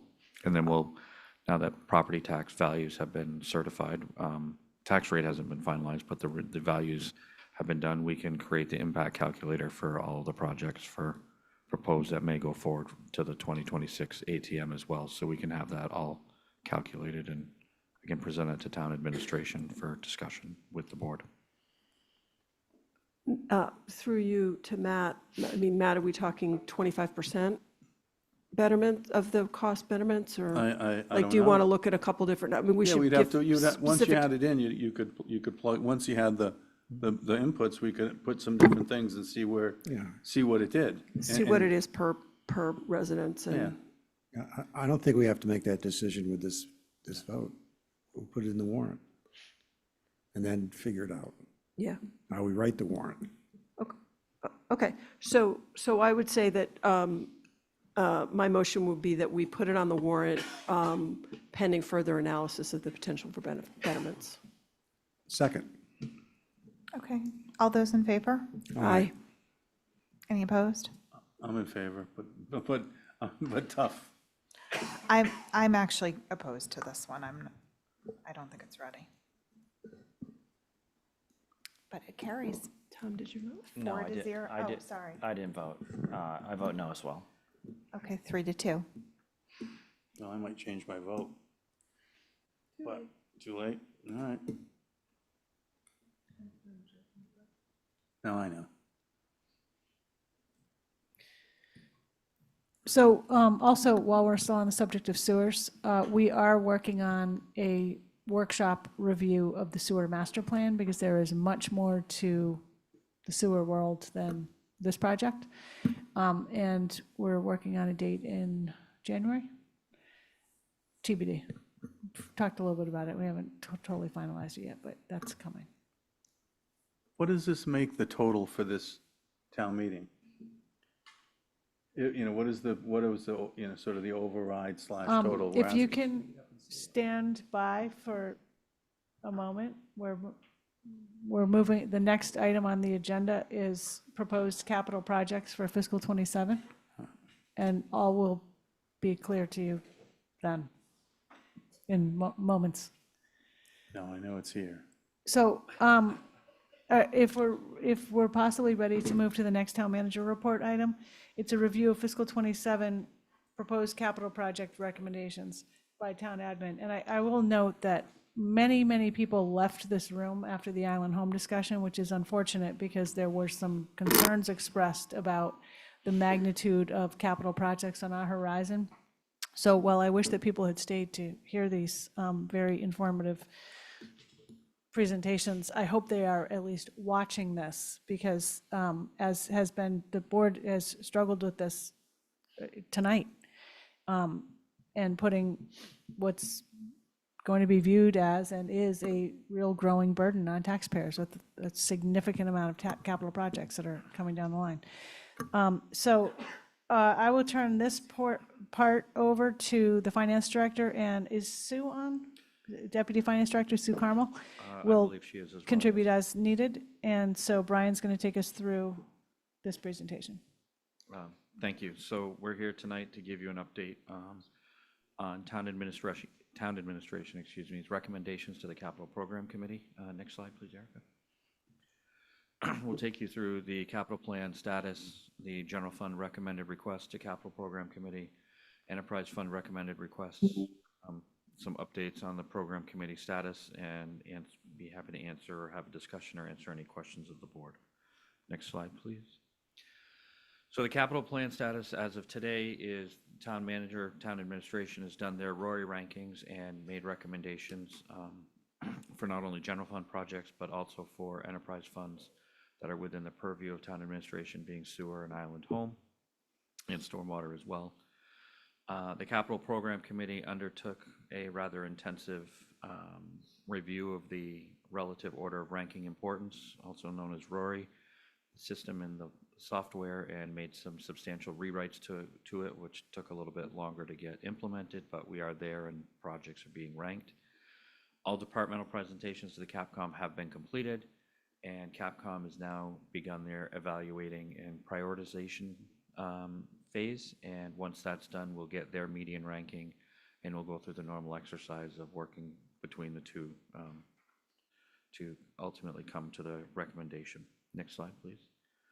So starting with the general fund, IT, town admin, housing, and natural resources recommended that was forwarded to Capcom for review was $12.1 million. Of note in here is the potential re-ask for town employee housing of $7 million. We're in the process of getting an OPM to help us design or get a designer to help get a bid for town meeting. Should this project go forward, it would likely be recommended as a debt exclusion, and it would likely be the goal is to build out one entire lot, but have bid alternates for the other two lots so we can get a better idea of what pricing is as we move forward and if we move forward in development of the lots on Wade Drive.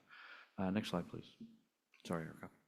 Public safety, being fire, police, and marine, $8.8 million. Of note, the largest is the seasonal housing improvements, phase 4.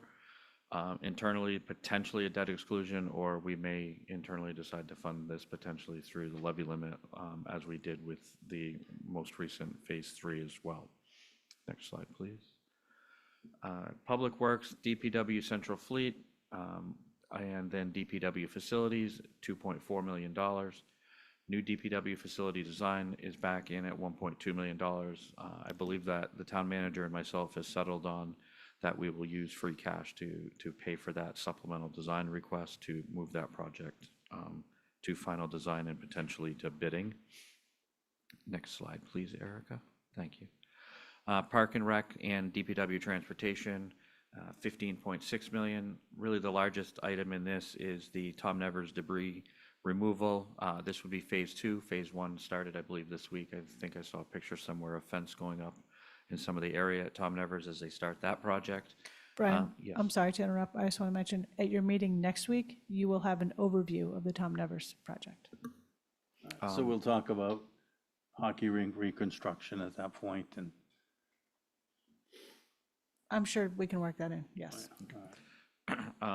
Potentially, the 8 million would be recommended as a debt exclusion, just to keep the board apprised of where some of these projects may be heading.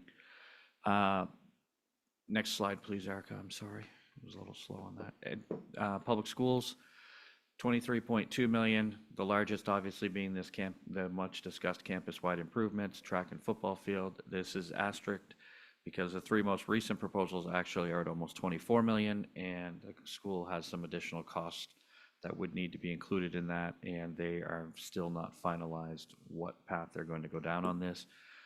This would likely need to be a debt exclusion if it moved forward. Excuse me. General fund capital recommendations, general fund town projects, 39 million. School, as I noted here, 23.2, but that likely will change a little bit. Potential debt exclusions, $53.3 million, including items within the,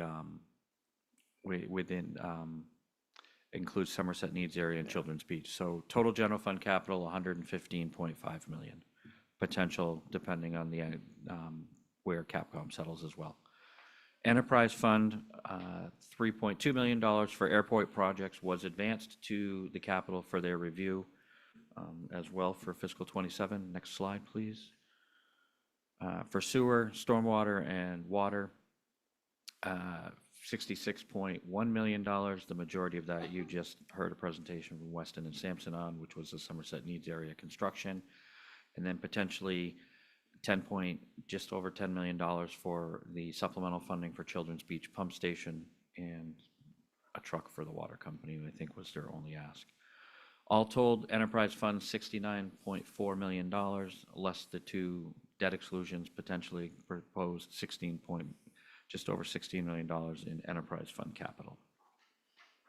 The next step, complete the capital program committee review, which I think has been pushed from mid-December to potentially late December, very early into January, due primarily to the length of time it took the developer to integrate the new ranking system that the committee had asked for.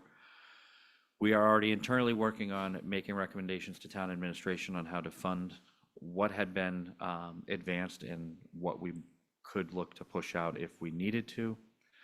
Final report from the Capital Program Committee in late January, very early February, and then the Select Board and Finance Committee is able to review and ask questions of the Capital Program Committee, being recommendations in February. Next slide, please, Erica.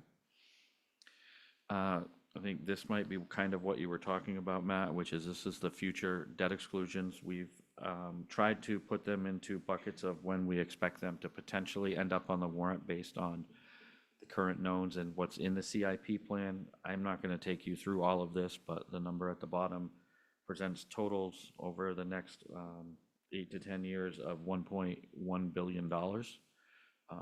Some of it is in 27, obviously with Island Home and some of the other ones that we've discussed as we took you through this, and then some much larger out-year projects related to coastal resiliency and other items that are needed, including potential for a new school.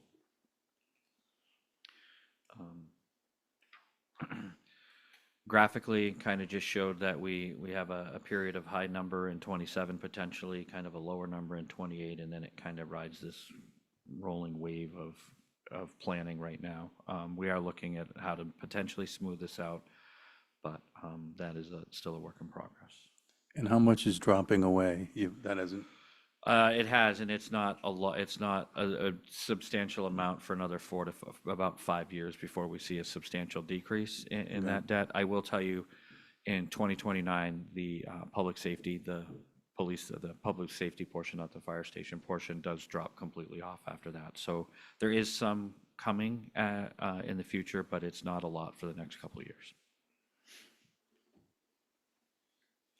I'm happy to answer any other questions myself, either myself or Sue. Yeah, so what do we look, if we're bringing, so what's the total, the rough total at town meeting? What are the voters going to look at? They're going to look and say, you want 130 for Island Home and you want 115 for everything else? Is that the right numbers? Can we go back to whatever slide that was? Yeah, that's just, I want the, Well, you've got 100 and what, yeah, it's about 265 million. But some of it's offset by free cash. We're not borrowing all of that, right? No, the debt exclusions would be the 53 in the enterprise fund, Matt, the 135. It's actually whatever the ultimate borrowing is on the rebid. And then if we were to add Tom Nevers and in the school, you'd be up to close to 200 million, I think it is. Right. When you add that all up. I think Matt's asking about 27 specifically, right? Right, to go to ATM 26, right? Right. yeah, 26, to go to this so year. I mean, fiscal What is the 27. total? People are going to look at the big number, what's the number? Right, And that's where I'm rethinking my thought. Can Well, you you've got it locate right there. the- You've got 135, 5.4 is 140, 150. But do we not have a slide specifically for fiscal 27? The sum of those totals right there in the collision is the potential debt exclusions. Okay. It's 200 million. Yeah, like 200. It's 200 million. And so the 43 is 25% of it. Yeah, I mean, that's what I'm saying, like, you know, can we still apply for the 0% a year later? And if, you know, and to give the Island Home its best chance of passing, I think, you know, I like 0% financing as much as the next guy, but I also would like some of these other things to pass Well, too. and one thing to note, and you know, Nantucket Harbor Shimo was 0%, and the Surfside wastewater treatment upgrades are 0%, but 0% also comes with a 75 basis point administrative fee automatically on that is added to the unpaid principal balance. So there is a cost even at 0% on top of just borrowing the money as well. That gets calculated into that as well. So you're paying almost 1%, but you're paying a percent to borrow for the right to borrow the money for an administrative fee to pay to SRF for administering the program.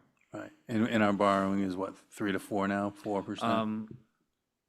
With the most recent action, I think today we potentially could get under 3 in a net interest cost, depending on what the premium is. But by the time we get, if in direct conversation with, you know, the Somerset Bartlett Road project, by the time we get there, if interest rates continue to fall, and that is one of the balancing acts that we have worked on with Cinder, is because a lot of times we can borrow almost at the same rate when you factor in the administrative fee that we would have in a net interest cost scenario in the times that we had over the last 10 or 12 years. So that as we move forward and rates start to come down.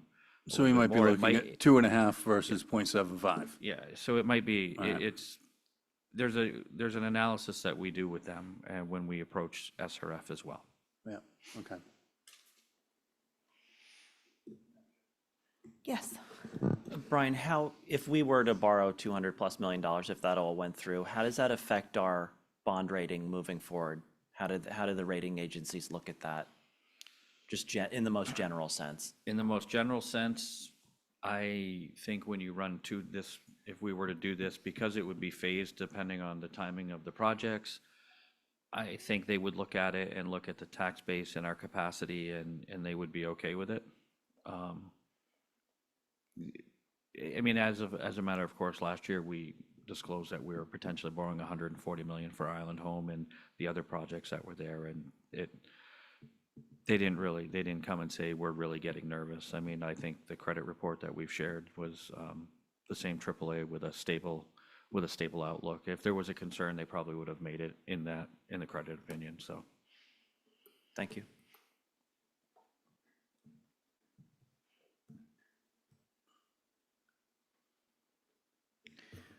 We can put together a slide specific to fiscal '27 and get it to the board and add it to this later. Can I ask a process question? Maybe this is for town council. If I'm having doubts about the decision on Somerset Needs, what is the process? Is it a motion to reconsider?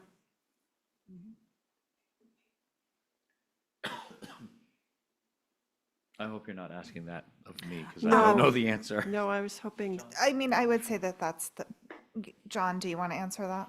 Yes, I'm sorry. Good evening, everyone. Brooke, was your question, what is it that you wanted to reconsider? Putting the Somerset sewer project on the warrant. I mean, my answer would be that's probably the most, like, the cleanest way to do it at this meeting, but really until we set the warrant, nothing's 100%. That's correct. Yeah. Okay.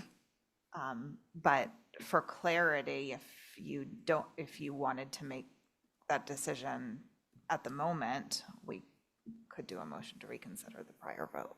Yes, correct. Okay.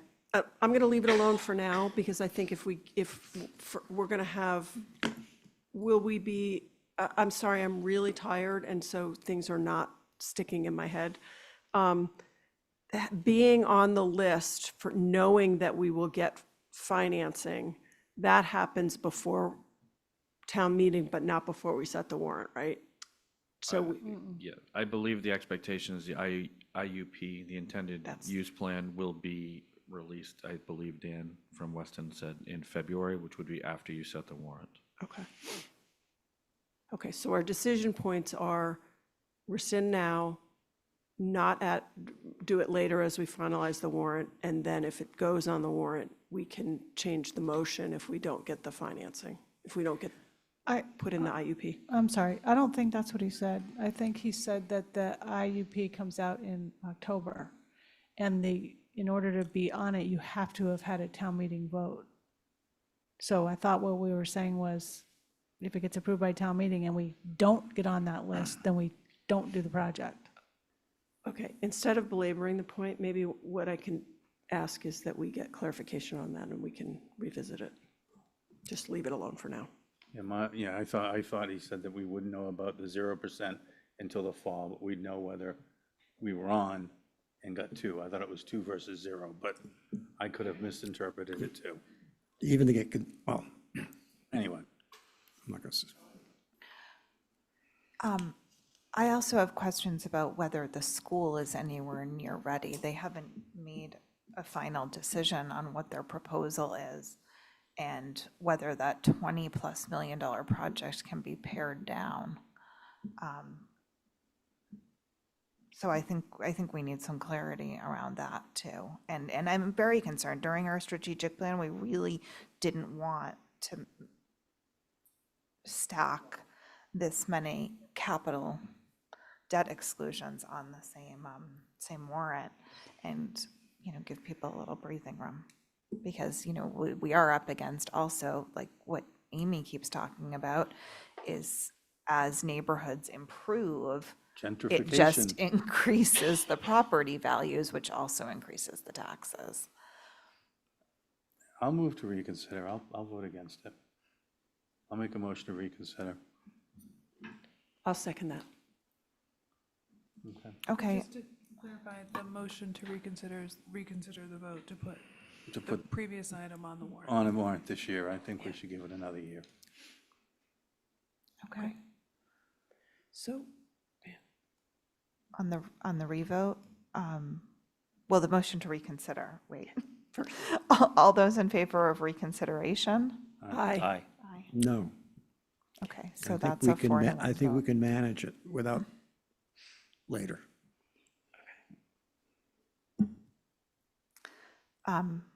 So now, So then the next motion would be to not include that in the warrant. So moved. Second. Okay. do we want to definitively make that decision tonight, or do you want more information? We could wait till Brian prepares the numbers. Or- Come back and Because talk then we about won't get Yeah, those. yeah. Okay, well, let's wait. Let's wait till we get the Then betterments we're information. even kind And of. that I'm withdrawing gives people a everything. little bit more, Okay. well, no, we redid the reconsideration. Okay. We're not Yeah. putting it on, Yeah. but I don't think we should make a decision to definitively Okay. not put it So on. Matt retracts his motion, I retract my second. Especially, similar process to last week. It's 9 o'clock at night.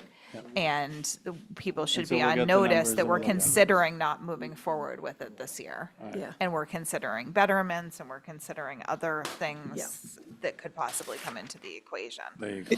If I may, Dawn, so the board voted to reconsider putting that on the warrant, and that reconsideration can just be taken up at a later meeting. In other words, a vote whether to actually take it off can be done at a subsequent meeting, right up until the time you approve the warrant. Okay. We've taken it off, but we may make a subsequent vote to put it on. Is the, No, you voted, the original vote was to put it on, correct? correct. So now So- we've removed it. No, now you voted to reconsider Okay, we that just- vote. All right. We haven't removed it yet. Okay, well, it's, yeah. But you need not take that second vote tonight. You can put that off until you're ready to make a final decision. I think we're all on the same page. Okay, let's try and move ahead. General fund. Okay, so I don't want to scare you, but this is not a 5-minute item. Madam Chair, is there a possibility we put this off to next week? Okay, so hold on. Let me just tell you what's on for next week, so you have some idea of maybe what to move Then around should we here. really scare you? Well, there's a county meeting. It's not too bad but there's a little bit of county real estate. There is some town real estate. I don't think it's overly controversial. There's some companion things for town and county. There's the Tom Nevers debris removal, and now we've added a review of the roller hockey rink project. We have a review of fees. We've keep putting that on and taking it off because the presentation hasn't been ready yet. That could potentially move to January. We have more warrant article review. We have a housing production plan item. And housing added one more item tonight. Okay. Right before the meeting. Okay, and I feel like there was something else we added, but maybe it was the roller rink thing. And then we were gonna have the budget on again, just for further discussion, but we could round everybody up and bring them back next week.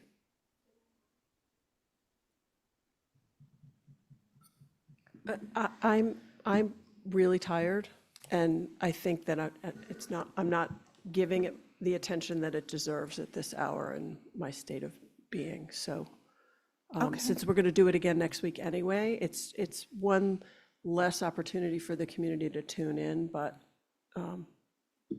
I would move that we table it till next week. I would second that. Okay, the remaining 2 items. Yes. We've already done some review of warrant articles already tonight. Is that okay? Yeah. Is it okay to just continue the last 2 items to next week? Yes. All those in favor? Aye. That carries unanimously. Move to adjourn? Second. All those in favor? Aye. That carries unanimously. Sorry, everyone who Don't leave, you've got. stayed for that.